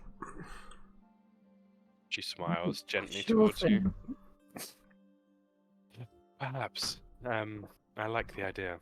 Certainly, young Miss Brunt, but let's wait just 20 minutes. Give those who wish to time to speak with their families beforehand, and then Harley can make the announcement. Fine. Let's make it quick, though. Of course. Young Miss Oakleaf, I imagine you'll need to speak with your family. And Gwilyn's enthusiasm kind of flickers a little bit. She's like, yeah, I guess I better get on that. I'll see you all in 20 minutes. She squeezes your hand. Yeah, she Celia. squeezes it back. And heads off. Cool. Primrose was first out the door. Yeah. Yeah. You find many members of your family doing what they were asked to do by Harley, going about their daily doings, working in Greenswell's corner in the fields. Yeah, Back she. to Lumen. Yeah. She kind of goes up to each one of them, nervously at first, but would sort of hand them a little dandelion bracelet she's been making along the way, before she collected all when she collected all the stuff from the room. Yeah. Basically, she'll say the same thing to all of them. She'll just say, take this, and she gives them the bracelet. not an easy way to say, but I'm going to be going away for a little while. But it'll be fine. I'll come back, but it's very important. You know the thing that happened earlier with the blood, and yeah. Well, we're going to go and try and see what happened and find them. And I don't want all of you to worry, but just give me good luck if you'll just carry this with you. Mom! Primrose is talking crazy!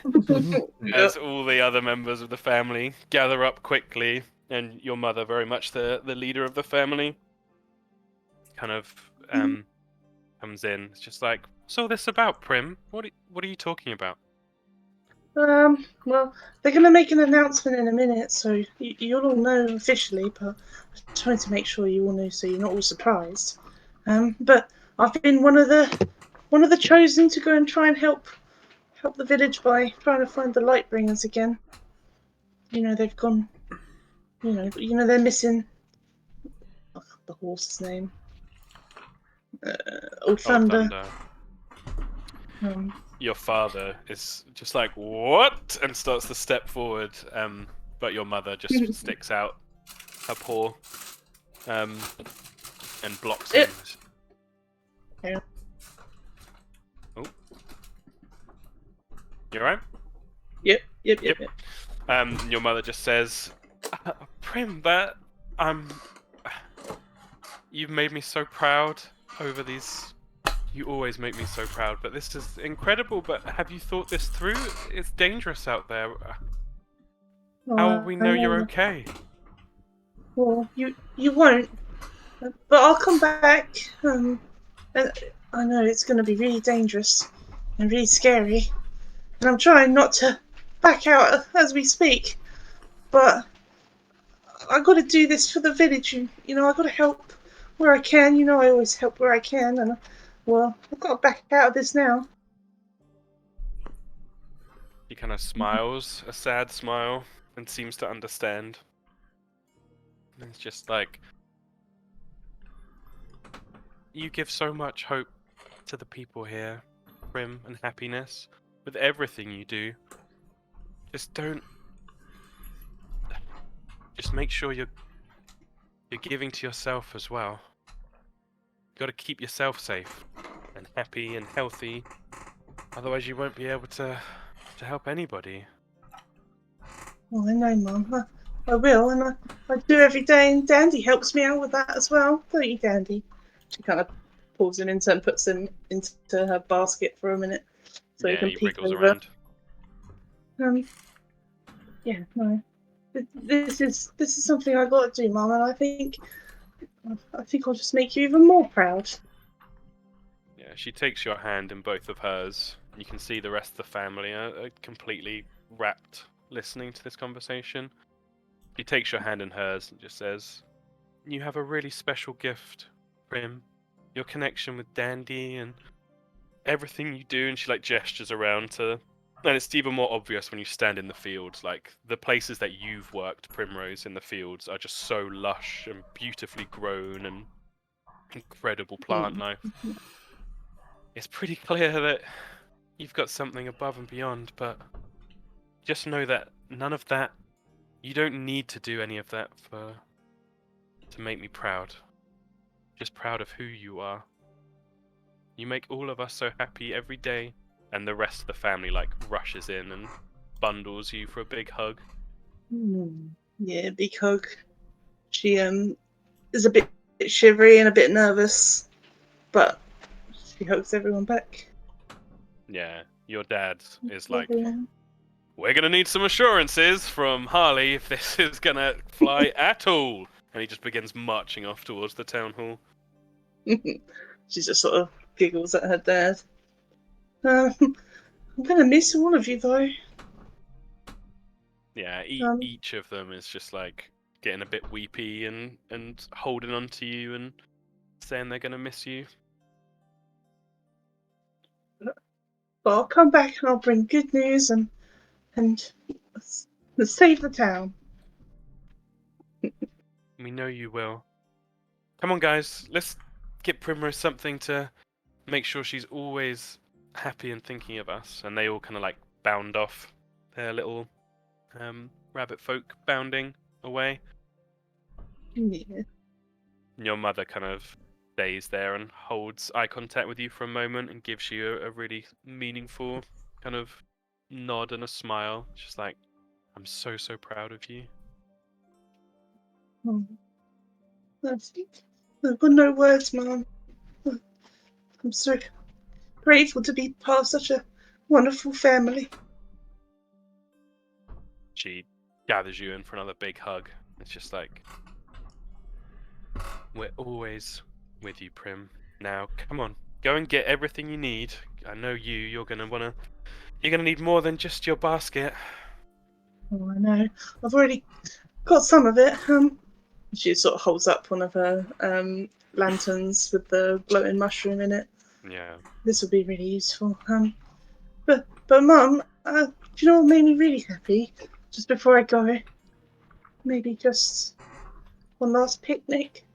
Of course, Prim. I'll even bring out the good blanket. That'd be nice. Amazing. What do each of the rest of you guys do? Scrick just walk into his house and just Yeah, start. Dad, I'm going. You just start packing up like some stuff. Yeah. Your two of your siblings, the two that have kind of always taken more of an interest in what you're doing. And your dad's probably moaned to you about it, that you're leading them astray. But they take more interest in what you're doing than in the family business. They both lean around the corner. And they're just like, oh, look what we got, Scrick. And one of them What? takes out a little thimble that they found. Oh, that's nice. You get that? Oh, it was just next to the palisade. I think someone had dropped it in the river and it washed up. Oh, that's good. That's good. Well, tell Dad I'm off, you know, and you two you can look after my junk collection. Don't mess it up. No way. Yeah. You off looking at the junk piles again, yeah? No, going out, you know, all that stuff with Big Breather, what his name is.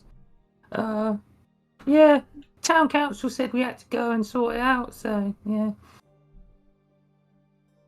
They're just like looking at you, not understanding. Right. Oh yeah, apparently we're taking the horses. You might want to tell Dad that. Dad! And your father soon appears in the doorway. It's just like, I've got a lot to do, Scrick. What's going on? Going, you know, out. And the town council said you need some horses or something. So, Right. yeah. So we need to sort horses. Alright, everyone at stations, we need to sort horses for the council to head out. Makes Yeah, they sense that said- they'd want to go sort it themselves. Oh yeah, we're taking it. I'm going with him or something. You what? Yeah. Just shrugs. No, you're not. Well, I said I was, Dad, so yeah, take out Mother Bear, I guess. I think I will. And turns on his heel and begins marching down the stairs straight away. Right, see you later. Like, walks out. Your brother and sister, both younger than you, have immediately started going over to your junk piles and are just like, oh yeah, I'm going to look after this bit. No, I want to look after that bit. It's the best bit. You can be in charge of metallics and you can be in charge of ceramics. Oh, I hate ceramics, Scrick, please. Well, I said, you sort it out. You'll sort it out on your own. Just don't lose anything. I know where it all is. They both have a proper, like, serious look and nod. Excellent. The conversation rolls on. Morrigan, the only one without family here in Lumen Village. What would you be doing with your time? Would you stay with Rolo? Yeah. You'd stay in the town hall. Rolo's planning out what to say with Harley Tan. Yeah. Probably just discussing Rolo's expectations for Morrigan, etc. Yeah. Getting some advice. Yeah, Rolo would be giving you all of her wisdom. Stick to the roads. camp up at night, make sure to set a watch. She'd be giving you all the little tips and tricks. And she would occasionally sort of scatterbrained, just be kind of like, oh, and I must make sure to get that from the house to give to you. You can use that if you ever run into a blockage on the road that you need to get through. And it's just talking and just completely lost in that. And you'd notice that throughout the conversation, she keeps like making physical contact with you, like holding your forearm, or like, oh yeah, and I need to do that. And you can see it is affecting her, the thought of you heading out on the road. Celia. Celia would go and see Uncle Boone. Ah! So you head to Greenswell's Corner? Mm-hmm. Probably catch a little bit of the commotion with Primrose and her family. And you see Uncle Boone leaning on his hoe, watching the Meadows family. And as you get up close to him, you just hear him being like, "Oh, that's nice. That is. That's really nice." You right, Uncle? Oh, I see. Haven't been around You in a know, while. That family's so charming. Yeah, Puts I a know, bit of right? puts a bit of sunlight in your heart, doesn't it? Yeah, does. Yeah, you haven't been around in a while. Got bored of your Uncle Boone, have you? Never. Just Mum keeping me busy, you know. Oh yeah, I'll bet. She being as much of a terror as always.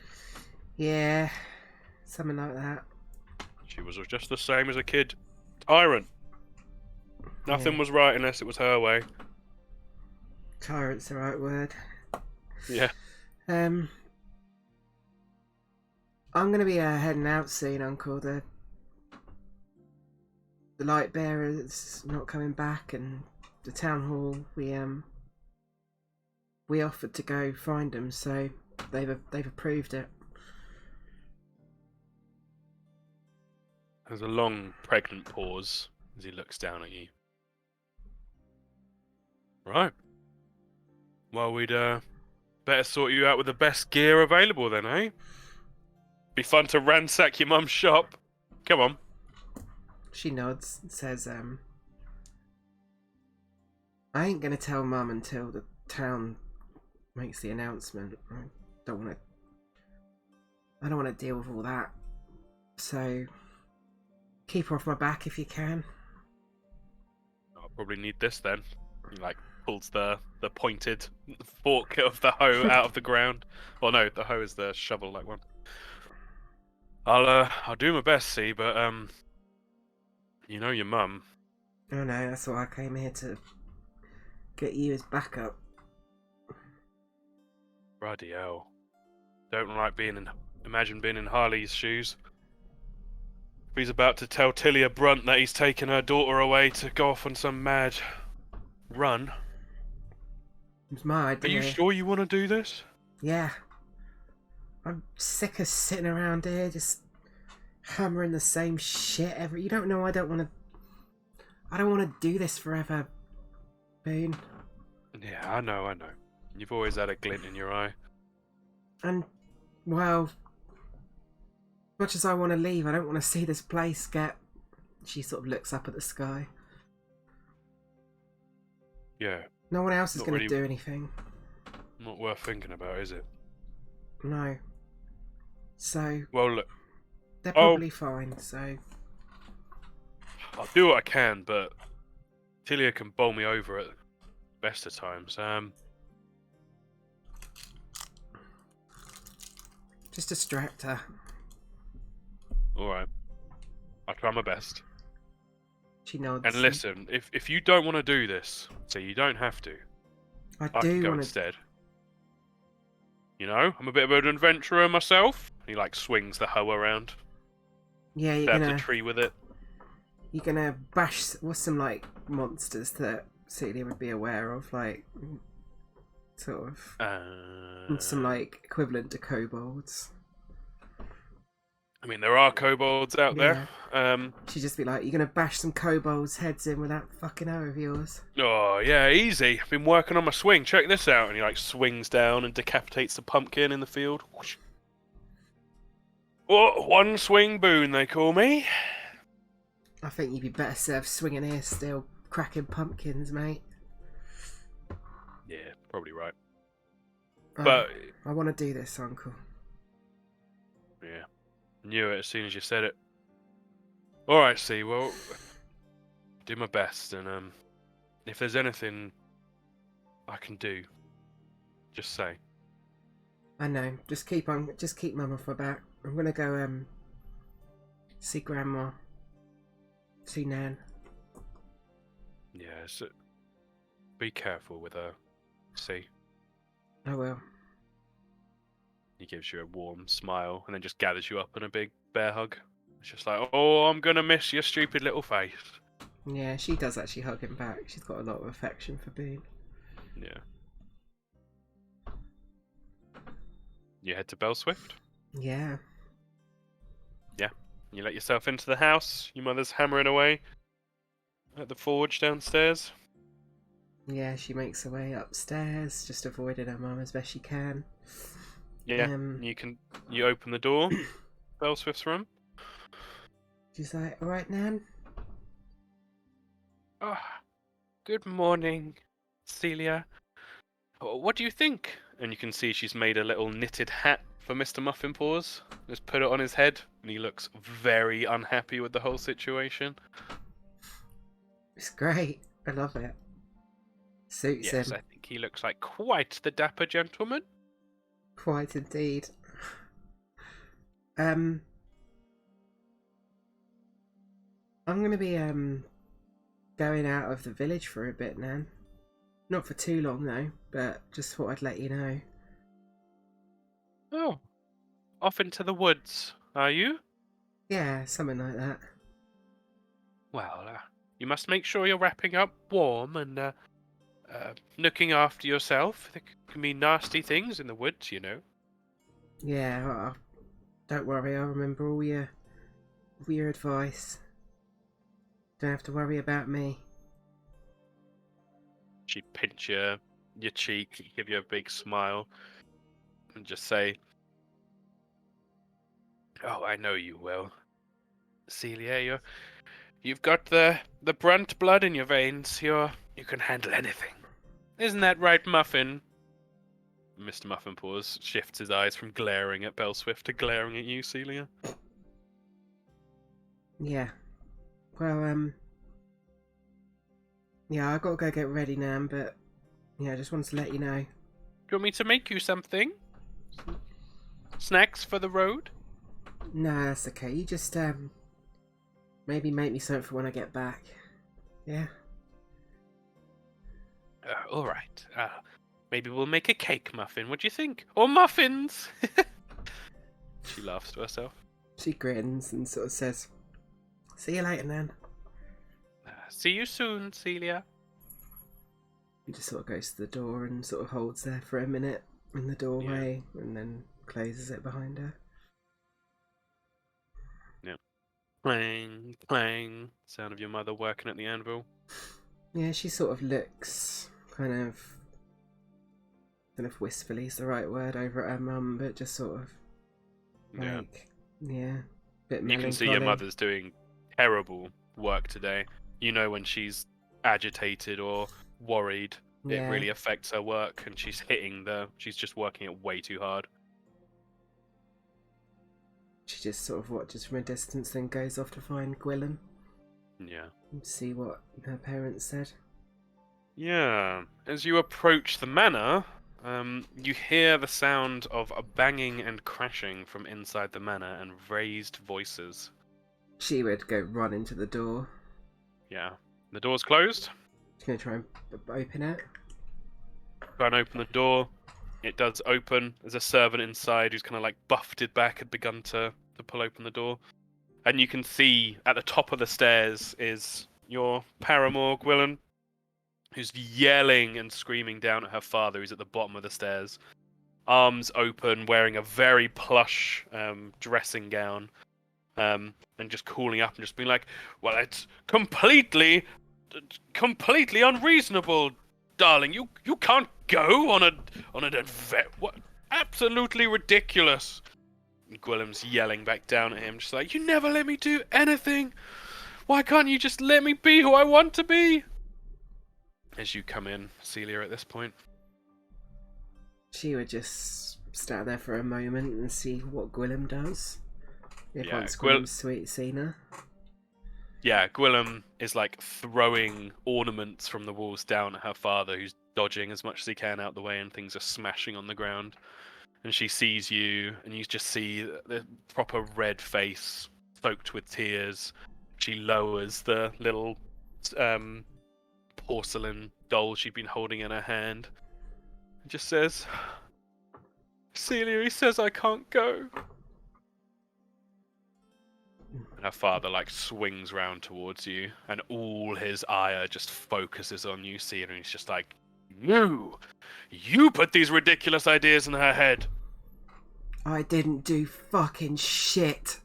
She's wanted to leave this piece of crap manor for most of her bloody life. You're the one keeping her under her thumb. Under your How thumb.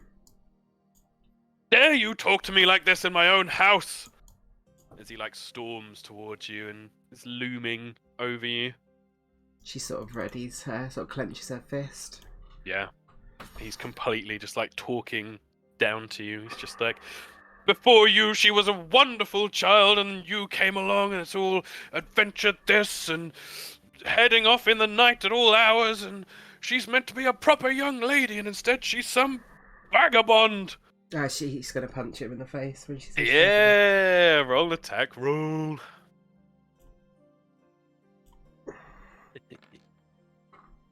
Oh yeah, that hits. Clunk. Right in the... Well, you tell me. How does Celia punch him? He's going out like a light unless just you do. right in the face. She's gonna Yep. punch right on the chin. Yep. The fist goes up, and you can hear the sound of the upper and lower jaw clack together. And before you... And there's a thump as he falls backwards, and you hear the servants either side of the door just gasp. And the laughter from Gwilym at the top of the stairs. Don't ever call her that, you piece of fucking shit. He's out. He just seems to be out cold Yeah. on the ground. Get your stuff, we're going. Of course. She like runs off to her room. You can see the younger sister, Foria, had been hiding, peering out of one of the ground floor rooms. Just says, "Is he dead?" Nah. Alright. I won't punch Just that hard. slowly closes the door. One of the servants runs out of the front door and heads off. Yeah, she just waits for Gwilym. Yeah. Gwilym reappears with a hastily packed but quite large trunk of goods. You can see she's got all her outdoors wear on. She's got her boots going and everything there. She starts dragging this big trunk down the stairs, thump, thump, thump, down the stairs, just sniffing and wiping away the tears from her face. "I think I got everything. Let's go." She just puts her head against hers and says, "It's what we always wanted, right?" Yeah. Adventure. Out on the road. Got everything we need. Like pats the trunk. She smiles and takes her hand and turns the doorway. Yeah. And in the doorway you see stood Lady Ginna Oakleaf. Who's clearly been out at the market. She's got a bouquet of beautiful yellow flowers crooked in one arm. And a basket on the other side. And you see the red-faced, panting servant just behind her. Lady Ginna looks at the two of you and then looks at Forswain unconscious on the floor. Well, as if the morning couldn't get any more eventful. Celia? Mum? What's the what's going on? We're going. We've got to go find the light bearers. The two of you? And Fate Weaver and Primrose and the Grumman kid Scrick. I see. Well, I'm sure my husband deserved it, though I would prefer it if you'd hadn't exhibited violence in front of my youngest, but I suppose needs must. Yeah, I would sorry. imagine. He had it coming. Gloria? Yes, Mom? You okay? Yes, Mom. Okay. Oh, please, She looks at the servants. Take the Lord up to his chambers. He needs to rest. Celia, would you mind, joining me? In the sitting room, please. You too, Gwillem, of course. Sure. Yeah, and you head into the same room where you sat before and listened to the beautiful violin music that came through the Muse crystal. She sits down, gestures for you two to share a sofa. She sits across from you in an armchair. Very full, proper, ladylike. You'll have to excuse the lack of refreshments. I wasn't aware we were expecting a visitor this morning, but this is all very exciting. Gwillem, I know you've talked a lot about adventure and heading out. I just want to know that you've both thought this through properly. Can you talk me through what's been said? I assume, seeing as this is a group of you, you came up with it together, or? Yeah. We went to the council and, well, gave them the idea and they seemed to run with it. She nods slowly. With the light bearers gone, I suppose we are rather short on adventurer types. So will Mother Bear be accompanying you? I don't think so. Right.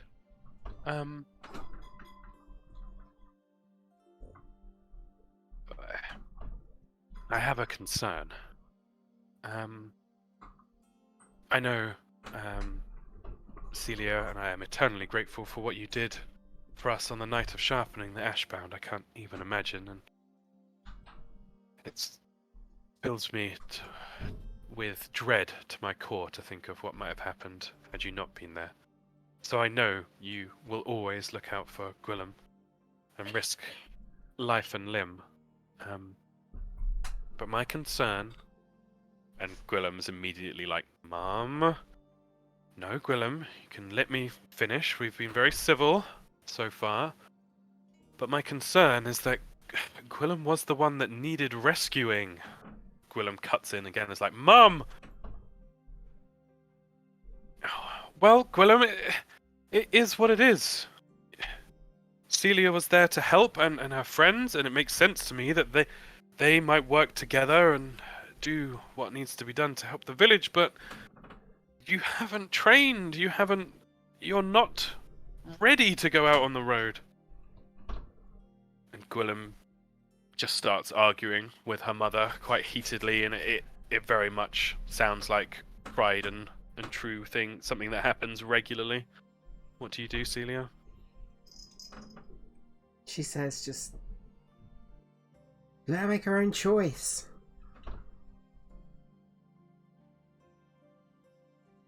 If she wants to go, Your voice then... cuts. Yeah. If she wants to go, then she deserves that right to. Your voice kind of cuts through the bickering. Lady Jinna, you can see, has gone quite red in the face from the arguing, as has her daughter, and you see just how much they resemble each other. She sighs deeply. So what is the plan exactly? You say you're going to find or to help. How far will you be going? We're going to Sea Spray first, and then north to near Windgrass Tower. That's where they think they are.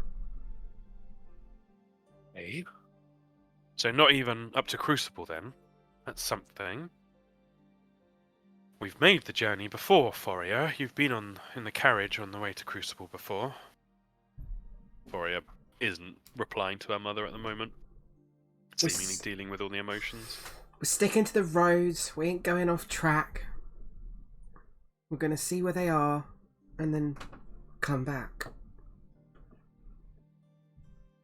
Okay, coming back. Okay. Well,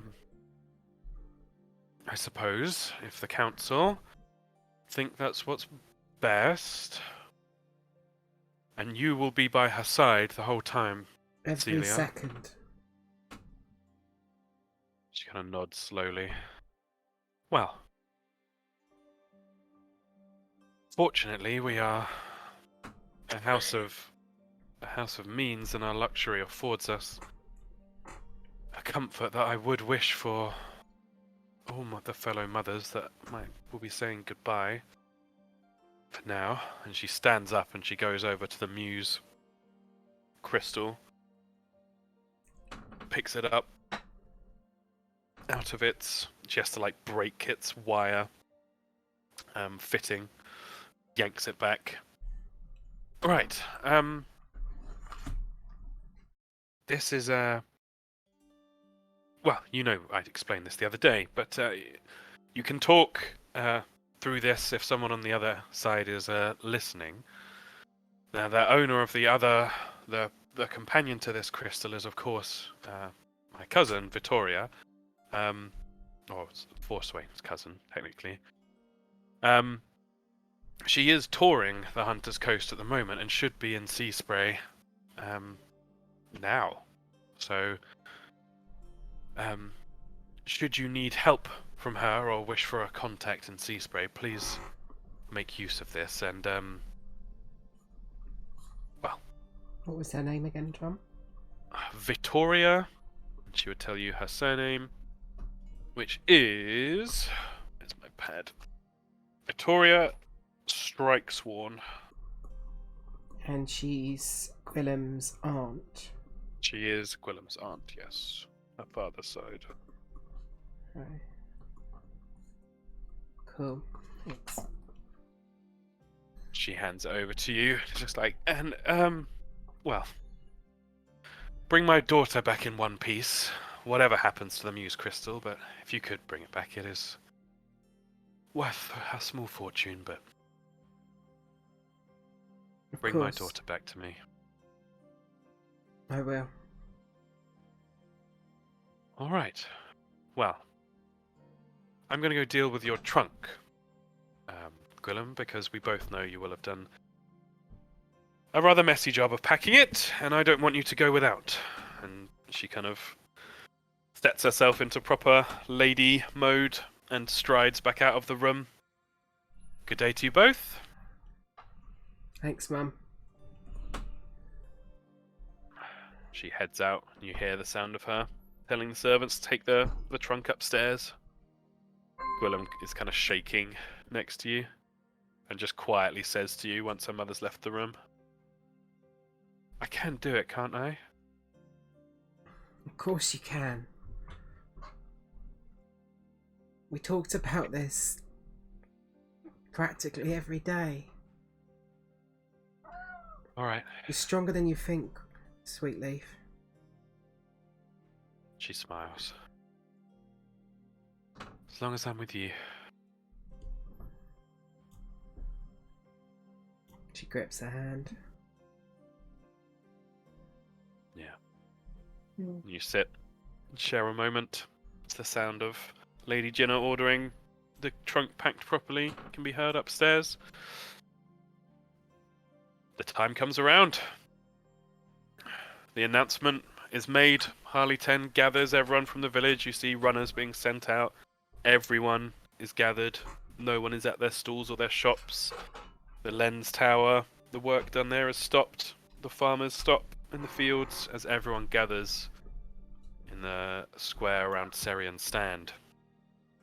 Harley 10 stands on the steps of Lumen Hall, raising his trunk and projecting his voice.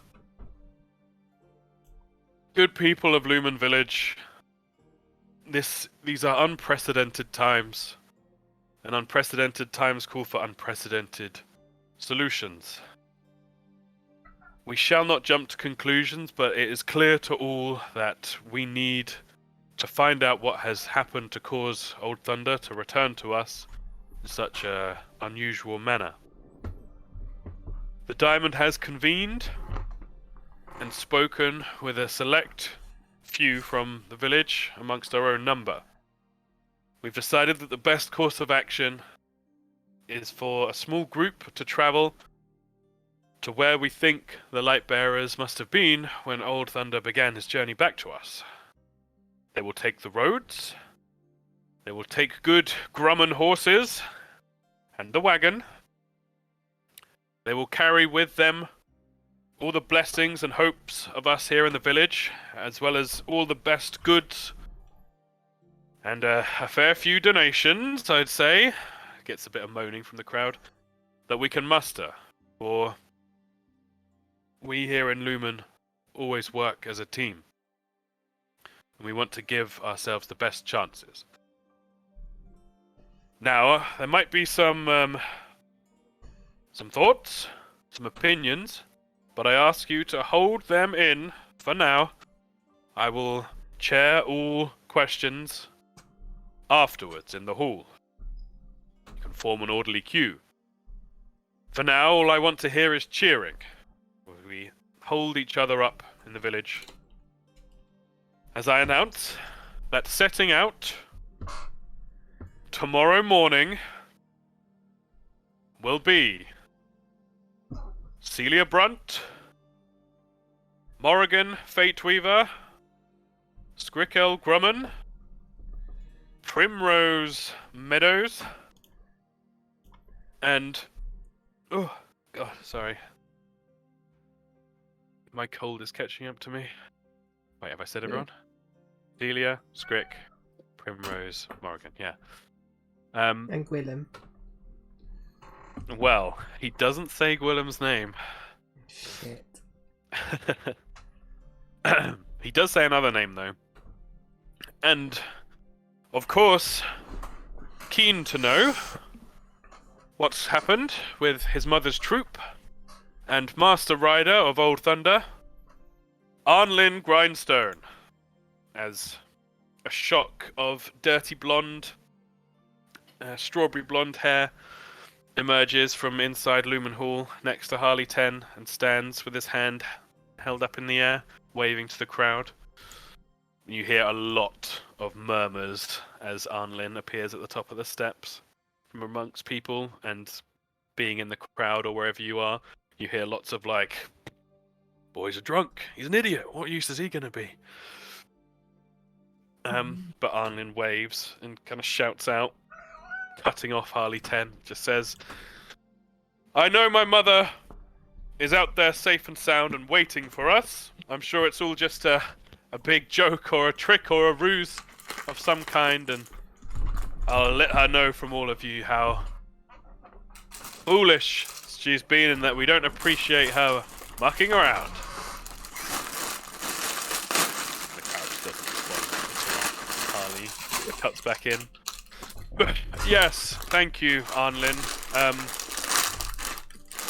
I know this might seem sudden, and many of you might wonder about the youth of the young folk we're sending on our journey, but I would remind you all, Morrigan is in place to take over from Rolo soon. She has the full trust of the council, and these young folk have proven themselves in a great way for the last few weeks and have shown great promise. Young Primrose has been lighting up the village with her horticultural expertise. Young Celia, we've all seen running around, strong as any of the Brunts, and ready to see off any and all challenges, I'm sure. Even young Scrick. We all get a few things missing from the junk pile every now and then, and you hear some moans, but also some chuckles from the crowd. But what none of us know is exactly when those things go missing, and well, the boy's got some talent in him. And I think together they form a cohesive group with a broad skill set that'll see them true to what needs to be done. Mother Bear suggested that she travel with them, but our place is here watching the town. Without the light bearers and without these young aspirants, we need our watchmaster here to make sure nothing awful occurs. So, people of Lumen, I ask you to raise a round of applause and a cheer for the young light seekers. If they can raise their hands, please, as you see people in the crowd stepping back from each of you and clapping. Many family members are in rapt applause. Primrose, your family are hopping in place. So proud they are, though your father's glaring at Harley 10 right now. And there is a family member that is not clapping and is just looking with horror and shock at you, Celia. Your mother stands and just stares at you with a look of horror and betrayal and shock. Do you do anything in the immediate moment? Just looks away. Yeah. But the crowd claps, cheers. Many people pat each of you on the shoulders, shake your hands, give you blessings. May Greenswell be with you. May Serion watch over you. It's a brave thing you're doing. God, make sure you're safe out there. We'll all be cheering for you. They all talk about how they're going to help or donate. And Harley 10 starts reeling off details about who he wants doing what, gathering what's needed for your journey. But eventually the crowd is dispersed. Your mother heads directly towards you as the crowd dissipates. Yeah. Celia.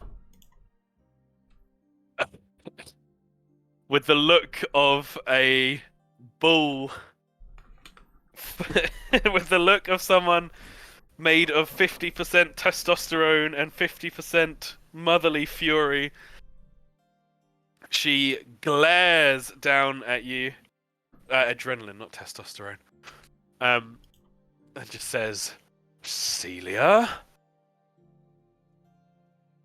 I don't want to hear it, Mum. You can't possibly think this is smart. You can't possibly think this is smart. You're going to head out on the road, what the light bearers normally do, without even asking me? I don't need to ask you. Yeah, I'm your mother. I have a right to know you're going to be in danger. She just sort of looks down at her feet, sort of somewhat ashamed in a way, but it's just like... Hillier goes full bore and rants and rants. Your grandmother?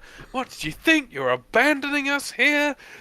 What if something happens to you? Blah, blah, blah, blah, blah, blah, blah, blah, and just goes on and on. But seeing your demeanor, her rage like a crashing wave on the shore eventually breaks, and her shoulders slump. And just quietly, she just says, I get it. But I wish you'd told me. You make it real fucking hard to tell you stuff, Mum.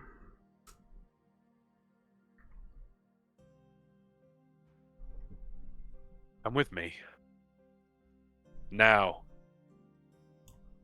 She follows.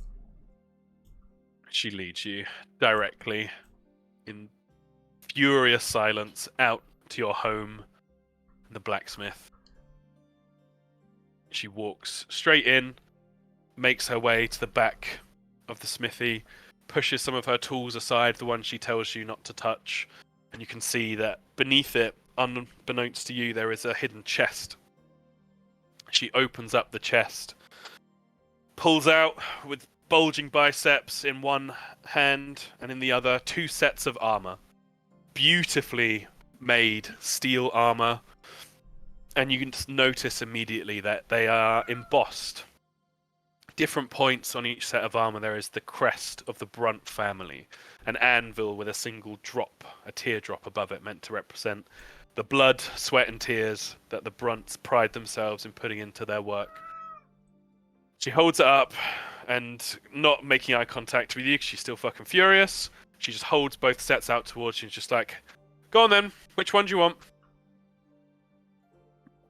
She looks. Mechanically, Yeah. one is splint mail and one is half plate. How do they differ in Pathfinder? So, they aren't as different as they are in 5e. Splint mail is, of course, heavy armor.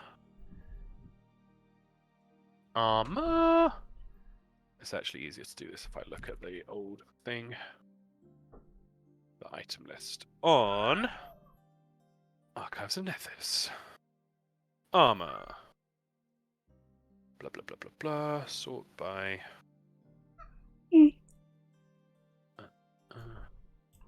Oh, doesn't have what I want to sort it by. That's fine. Sort by AC. No, it's not showing all of them. So, splint mail gives you. Splint. Yeah, here we go. Splint mail and half plate are the same except for, I believe their traits differ. Half plate. Yeah. So, do you remember from weapons that you have critical specialization effects? Vaguely, yeah. Yeah, so that you kind of unlock it as a fighter. Fighters get them first. Armor has that too. So half plate, the type of armor is plate, whereas splint mail, the type of armor is composite. Okay. So when you unlock, which you do as a fighter, unlock armor specialization. Composite armor gives you resistance to piercing damage. Okay. To a certain amount, whereas plate armor gives you resistance to slashing damage. So it's kind of preference. I believe they have traits as well, but I can't see them. The splint mail is cheaper. Half plate is worth 18 gold pieces. But they are both types of heavy armor, I believe. They give you a +5 bonus to your AC. Damn. They cap your dex bonus to AC at +1 though. They give you a minus. Oh, I'll have to read the thing again. Still getting used to armor. But they have a pretty hefty check penalty and speed penalty, which I believe gets mitigated if you have the strength requirement. And they both have a strength requirement of 16. Which I do have. Yeah. I'll take the splint armor, I think. Very cool. Yep, you point to the splint armor. Chainmail reinforced with flexible interlocking metal plates. Covers your torso, upper arms and legs. And an undercoat of padded armor and a pair of gauntlets. You point to it, she gathers everything, puts the half plate back in the box. Says, trust you to choose the cheaper one. Now, I've been working on these for ages. I was going to give them to you when you made your first set of armor, or sold your first set of armor at the shop. But seeing as you're going to be putting yourself in danger, I thought maybe you better have them now. Are you sure? Yes, I'm sure. whatever faults I may or may not have, I am your mother. I don't want you coming back with cuts and bruises that you wouldn't have had if you'd have a proper set of armor on you. Come on, strip that rubbish off. Yeah, she starts taking the hide armor off. Yeah, and with practiced expertise, Tilia begins immediately locking and interlocking, gives you the padded suit to put on first, and then begins putting the armor on over it, and it's very heavy compared to your hide. You think it's going to take some getting used to, but it gives you a hell of a lot of protection. So yeah, you can add splint mail to your character sheet if you haven't already. I have, yeah. I'll give her the hide as well. Yeah, she kind of holds it like holding smelly gymwear. Yeah. It's like, yeah, thanks, CC, lovely. I'll give that a good wash. Of course, take your pick if you want. Weapons, shield, anything. I know you've got your favourites. Is there anything like magical or anything like particularly special?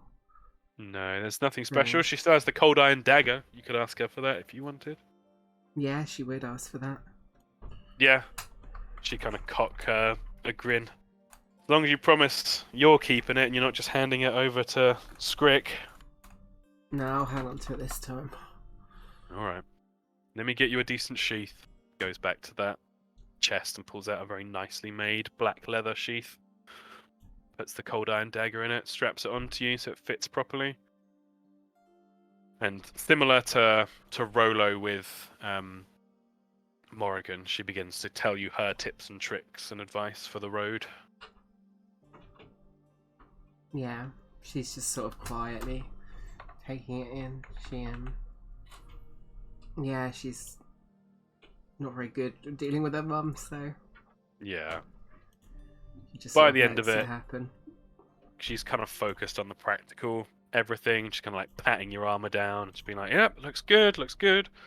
But by the end of it, she kind of holds you at arm's length, one big blacksmith's hand on each shoulder of your new armor, looks you up and down, and genuinely her eyes get a bit watery. You look amazing. Thanks, Mum. Just don't get hurt, alright? I won't. Yeah. She points. The madam upstairs wouldn't be able to handle it. I know. I'm gonna be fine, Mum. Don't worry. Alright. She punches you on the shoulder. Go on, let me see you walk around. I need a good laugh. Yeah, she starts walking around with this massive Yeah, armor. you're like a fucking scarecrow, your arms out, just like, oh god. She just starts laughing. It's quite a nice moment. Think back to your moments you've shared with her, in between all the arguments and fighting. She laughs a proper bellowing laugh of your mother. Sits down next to the forge. But yeah. Is there anything else anyone would like to do throughout the rest of this day or eve as they are preparing to go? Just collect up some stuff from her house. In terms have of a picnic.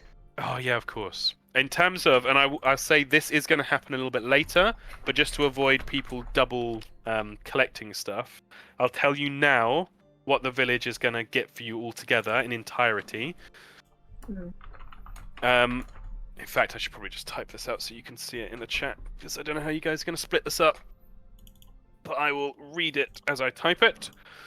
So, the big tent that you saw in the basement of the town hall, which is a pavilion tent, mechanically, is given to you guys. A wagon for the tent to go in, and for other stuff to go in as needed, is made ready for you guys, and you will each be given a riding horse. Well, you're each given a riding horse, but two of those riding horses will be pulling the wagon. So one of you is expected to pilot the wagon, and the other person is expected to ride in the wagon, just so you're aware. You're not given spare horses. The package that's given to you contains 40 gold pieces worth of currency, which is everything collected from the village, in case you need it. but has been split up into various coins, which I've just typed out, but I won't bother reading. From the Meadows family, so you'd be fully aware of this, Primrose, but given to the group as a whole as a gift from the Meadows family, is a single use of Nectar of Purification. Mm. Nectar of Purification is made by Primrose's mother and older sister, and essentially can be used to cast the spell Purify Food and Drink over any food or drink that you pour it over. Yeah. So if you ever need to make sure your food is okay, you've got that. Scrick, actually no, we'll do that later. So this wouldn't be in the package. As a gift from Girls Haven, who haven't featured much so far, but they do have magical wares. They gift the party an effervescent ampoule, What is which is a one-use item.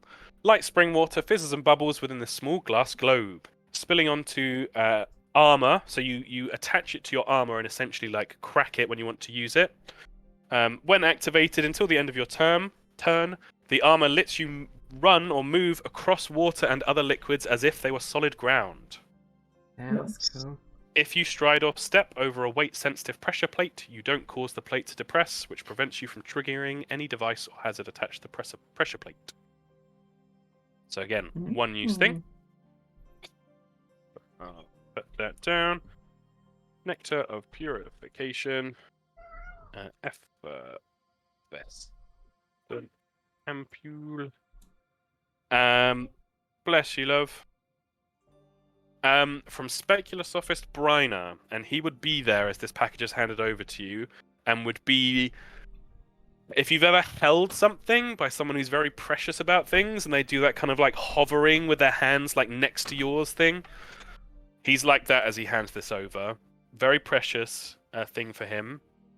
Essentially, it acts like a compass. This is an archaic wayfinder. An archaic wayfinder is a magical item. It needs to be invested by someone, which is attunement from D&D. Very valuable, worth about 30 gold pieces by itself. It can be commanded to cast the light spell, the cantrip, if needed. And God, we're a house of sickness over here, love. With its magical ability, it's like a magical compass. You can use it to always know the direction north, whether you're above ground, below ground, wherever you are. You can always know north. So very useful for finding your way. So there's that, and he hovers around that. Yeah. Along with that is enough supplies for your imagined journey. So it's like 3 weeks worth of supplies, so very, very generous amounts of supplies, water skins, and so on. But yeah, that is the package given to you and loaded up into the wagon. Archaic Wayfinder. Whoosh. There we go, typed it out. There are some specifics, which we're going to do now. Scrick, your father, he returns like a thundercloud from having met with Councillor Harley 10 following the announcement. It says to you, well, Scrick, I still think it's ridiculous, but the Councillor has insisted and has assured me of your safety on this journey, so it looks like you're going. Now I'm placing I don't you... know how she'd do that. Well, don't say these things. They're going to just make me more nervous, and your poor mother's upstairs right now. She's can't even... I don't even want to think about it. You're in charge of the horses, all right? You're going to be the Grumman's what? representative. Yeah, of course you are. How many of us are going out with you lot? and half of these people barely know how to ride a horse, pull the wagons, all of that. Your job is to make sure that they're in good nick, they're being well taken care of. You're traveling through grassland, boy. Just let them off to graze whenever you need to. All right? When you guys stop, let them stop, have a nibble. I'll give you some feed to go with as well. Now, I've been racking my brains, and I couldn't think of much beyond the horses themselves, of course. Big investment, but it's for a good cause. Couldn't think of much to give you, so, well, here you go. And he hands over to you in a little, almost like a leather, old-school doctor's, not pouch, like an unfolding little leather doctor's thing. A set of 3 vials, and a very old-school syringe. Now, the syringe is up to you. You could, I know you're handy with and he like makes a stabbing motion. Apparently, according to the counsellor. So you could always just put it on your little knives, but each of these essentially is enough to knock out a horse. Nice. Like a tranquilizer. Alright? Yeah. So if you need to calm a horse down, but really calm it down, that's there. But also, you know, if anybody out on the road's giving you trouble and you want to give them the old Gordon special, have this ready and, well, fucking knock them out for a long old time. Oh, sweet. Thanks, Dad. This is gonna be real useful. There's a moment where he's like, yeah, For the well, horses. you know, hopefully you won't need to use it, and I'll get all 3 vials back. But you've got my express permission to use it if you need to use it. All right? Right, I got it. Thanks, Dad. Now, that's all right. The only thanks I need, you go upstairs to your mother right now, and you give her the biggest kiss on the cheek you've ever given her. She's been worried sick while you're gone. No, I was gonna give her a high five, but you're probably right. I am definitely right, Scrick. You give your mother a high five, I'll be giving you a high five. Oh yeah, I forgot to tell you. I wasn't too keen to go, to be honest, but they promised me some intact lenses made to my own specifications. I hope you understand, Dad. His expression kind of changes from this gruff, paternal to appreciation. It's just like, oh, seeing that you've shown me I can't drag you kicking and or screaming into the stables trade, I suppose that's good, Scrick. A bit of entrepreneurial spirit. Bloody hell, the way I see it, those bloody councillors should be whisking you lot around on a palanquin. It's ridiculous, but...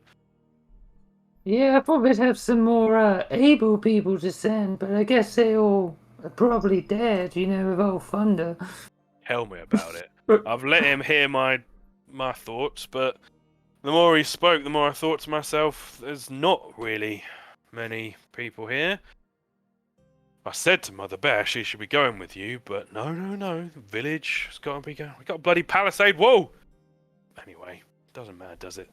They've assured me you're just going to be travelling along the road to Sea Spray, being put up in Sea Spray by the fancy pants there, and then it's up the road, not as far as Shorejoy. You know how I feel about the ruins. Creepy.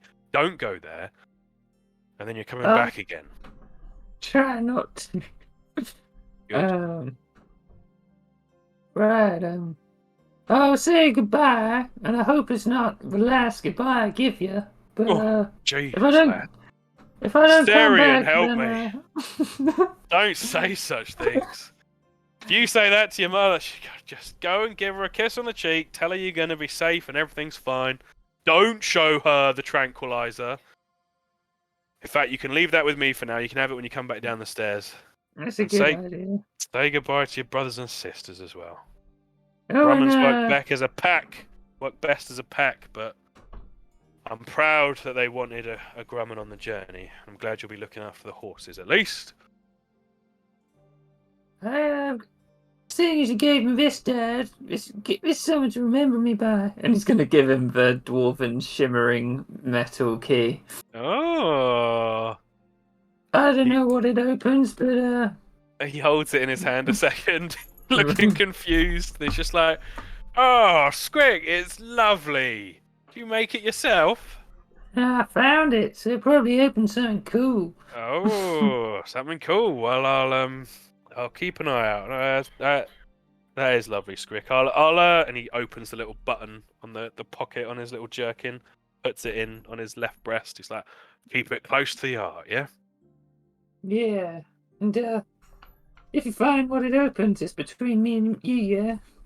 Oh, very good. He taps his nose, kind of ruffles your hair a little bit. All right, See you later. Go and see your mum. Yeah. See you later. Yeah. You head up to your mother? Yeah, but he'd only be like, oh. Yeah, no, we're not role playing it out because she is full, just like, my baby! And just like pulling you in and kissing you all over the top of your head. They're taking my baby away! Yeah. And you basically, which you Grumman children have grown used to having to do, the only way to get Mama Grumman to stop hugging you is to basically do the Indiana Jones thing and switch in a different Grumman child into her embrace. Woohoo! Yeah. So you can get away. Which he's very adept at doing, I imagine. Mummin. Mum. But yeah. Anything? Oh, sorry. The other little things. Rolo has had time to talk to you, Morrigan. So you've exchanged your words. She's talked to you about what to do. She gives you two things. One is a magical item. Don't get too excited. For Rolo, it's more of a lucky charm than a powerful magical item itself. This is called an Exodus Stone, though you should be able, I think, to look it up in the compendium under Aeon Stone. There are many different types of Exodus Stones or Aeon Stones. They are thought to have been something to do with the people that were around before the Exodus.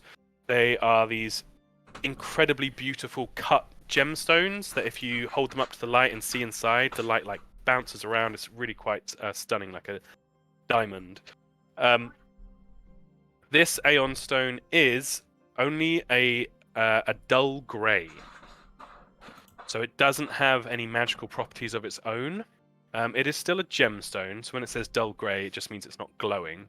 They have no special power to themselves, but it is worth a bit of money. It's worth about 10 gold pieces. And much like in D&D, these can do the same thing that what they call in D&D, the stones that orbit around your head. Ioun stones. Aeon Stone, Ioun Stone. So this stone, if you wanted to, you can invest it, which is attuning to it, and it can orbit your head. And even though it's a dull grey and doesn't have any magical properties of its own, I love the description in the item description, which is dull grey, extra stone, lost its special magical properties, blah blah blah blah. It still orbits your head like any other Exodus stone and can thus serve as a stylish, hands-free option for various spells that target an object, like continual flame or light. You can have a little but it's up to you. For her, it's a good luck charm, and she gives that to you with her blessing. It's kept her safe through difficult times, and she wants you to have it now. But she also gives you a scrumpled up piece of parchment on which she has done a fortune reading, like a fate scrying, for each of your companions and you. Now, I need to type those out, but I do have them. And I'm going to leave it up to, just to torture everyone else, I'm going to leave it up to you whether you want to share that with people or not. But yeah, so I'll give that to you. But you take that from Rolo, and she it's very much the proud master handing over some sense of responsibility to the apprentice. You know, she talks you through what to do. You know, you will be working as a group. Look out for your companions. There will be things they need. She goes back to her speech about, you know, the weave guiding people, but also being guided in turn by their choices and such. You can try and scry the weave of your companions, but the most important thing is to be there for them and be part of that weave, guiding them and so on. And she catches herself a few times, just being like, "You're going to be back in a few weeks. I don't know why I'm getting so blah blah blah." But yeah, is there anything you want to say to Rolo, in particular?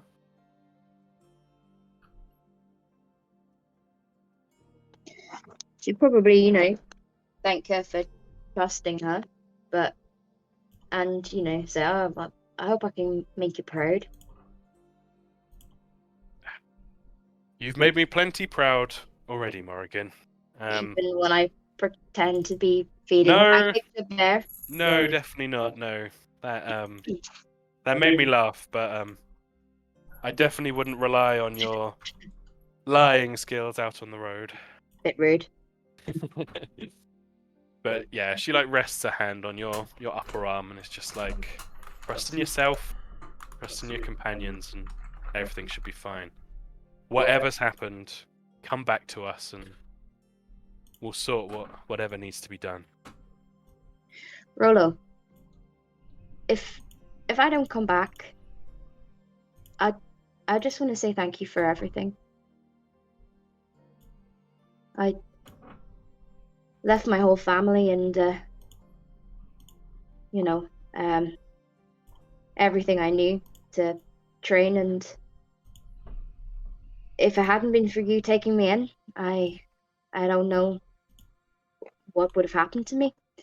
And I understand that the weave walking is a very closely protected secret, and I just want to say thank you for sharing that with me.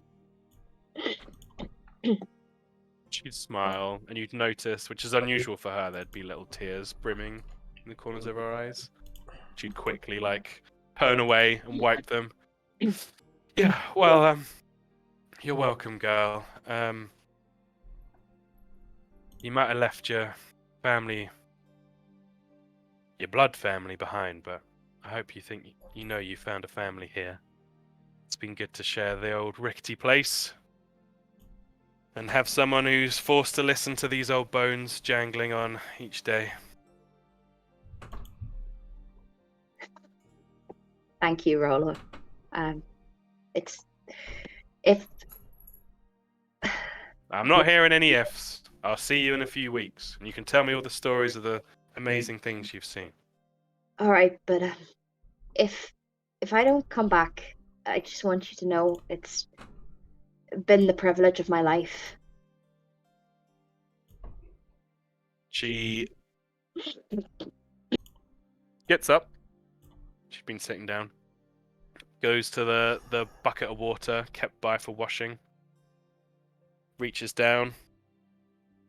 Takes up like a little cupful with a cupped hand and throws it in your face.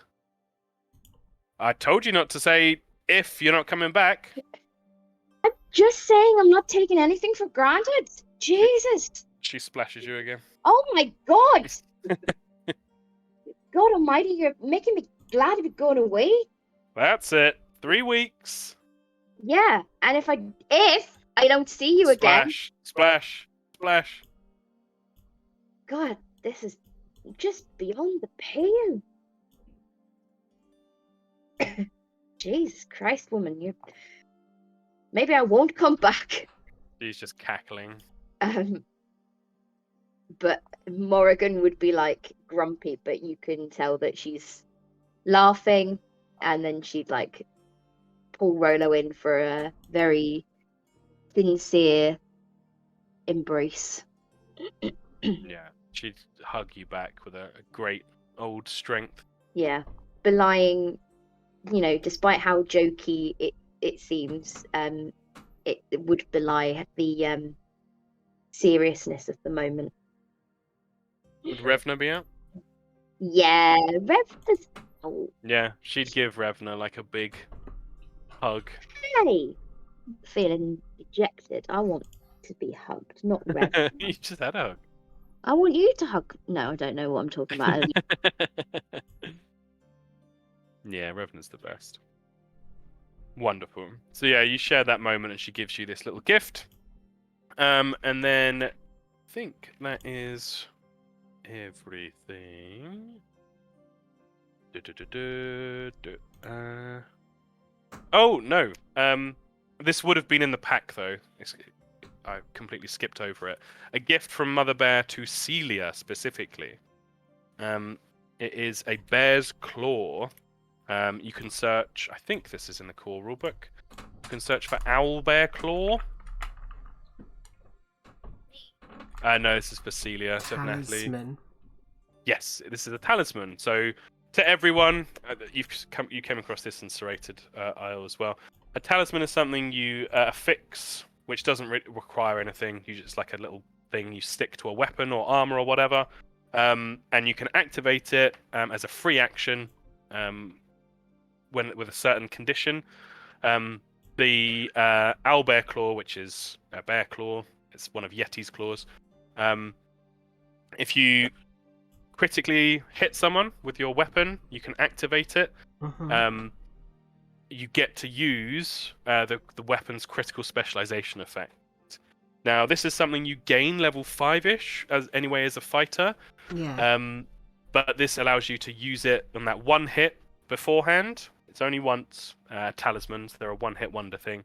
But is also worth doing a little bit of research on, because all the different groups of weapons have different crit specialization effects, and some of them are things like your opponent automatically goes prone or gets knocked back or stuff like that.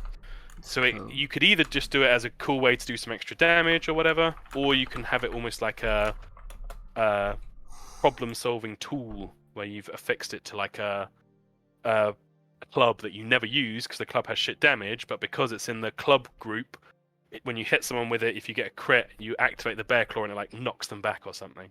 But yeah. Okay, I'm a bit confused how it works. Oh, I suppose I can use it before I get the specialization. Yes. Yeah. Okay, that makes sense. Yeah. So she would have given you that, and again that would have been wrapped up in a little note. And that's consumable. It is consumable, yeah. Okay.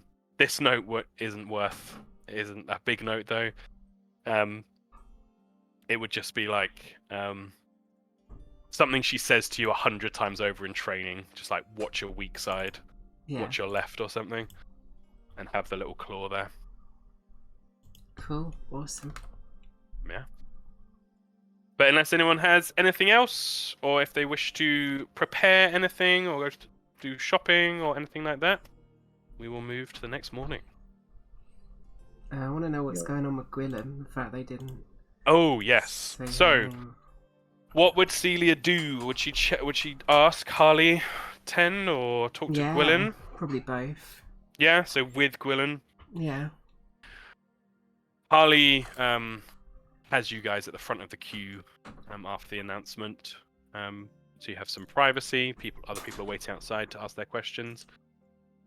And he would say, "Look, the Diamond spoke about it further. Celia, you have training and proven yourself on the Night of Sharpening and at Horsehair Hollow. Gwillem, I'm sure you're a very promising individual, but I'm just not sure if it's the best idea for you to be heading out on the open road when you haven't had the experiences that Celia has, or Skrikel, or Morrigan, or Primrose." And Gwillem just protests immediately. It's just like, well, I talk with C all the time about adventuring and what have you. I know I can do it if you just give me a chance. But you can see Harley's not convinced at all. It's just like, just don't think it's wise. How would we feel if we sent out a completely unproven young person on the road and something was to happen to them? It's difficult enough thinking of these young folk heading out. You can see Willem's protests don't seem to be getting anywhere, Celia. How do you handle the situation? I'll protect her. It's her decision to come. It's not yours to make. Well, Celia, I understand, but it is a matter of logistics as well. We're putting together the supplies for 5 of you, so the 4 of you and Arnlin out on the road. It's only a limited number of horses. Grummond's supplies are stretched thin as it is. Though Lightbearer's horses are away. I know Old Thunder covers Arnlin, but then we've got 4 more horses to find. And you think that Gwilyn's worse than a drunk like Arlen?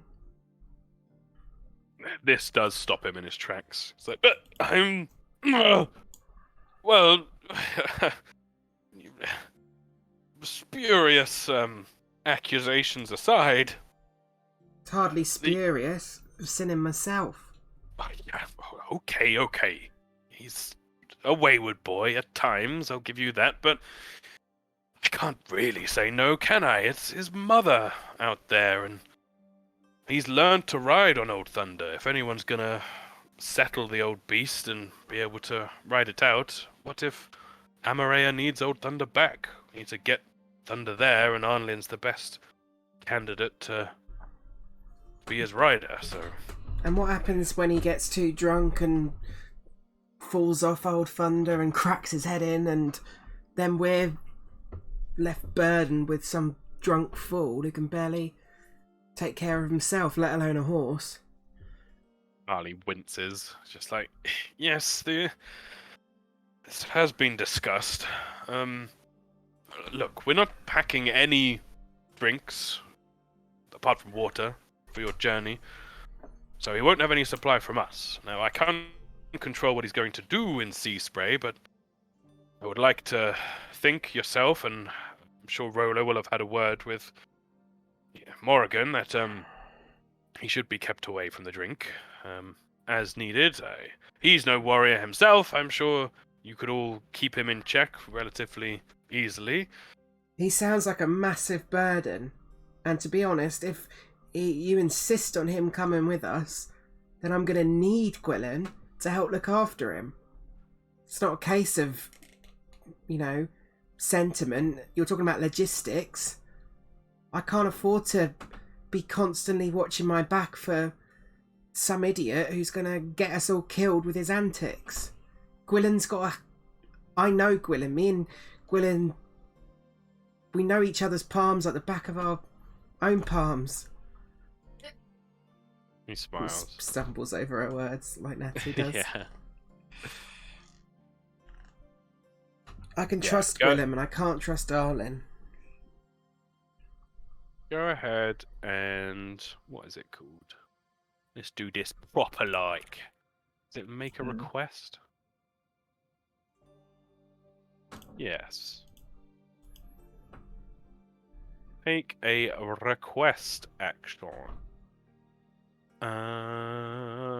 Sets the DC based... oh wait, let me do this first before I see your roll or anything. GM sets the DC based on the difficulty of the request. Okay, let's look at some basic difficulties. It's not called that, it's called simple difficulty classes. Simple DCs.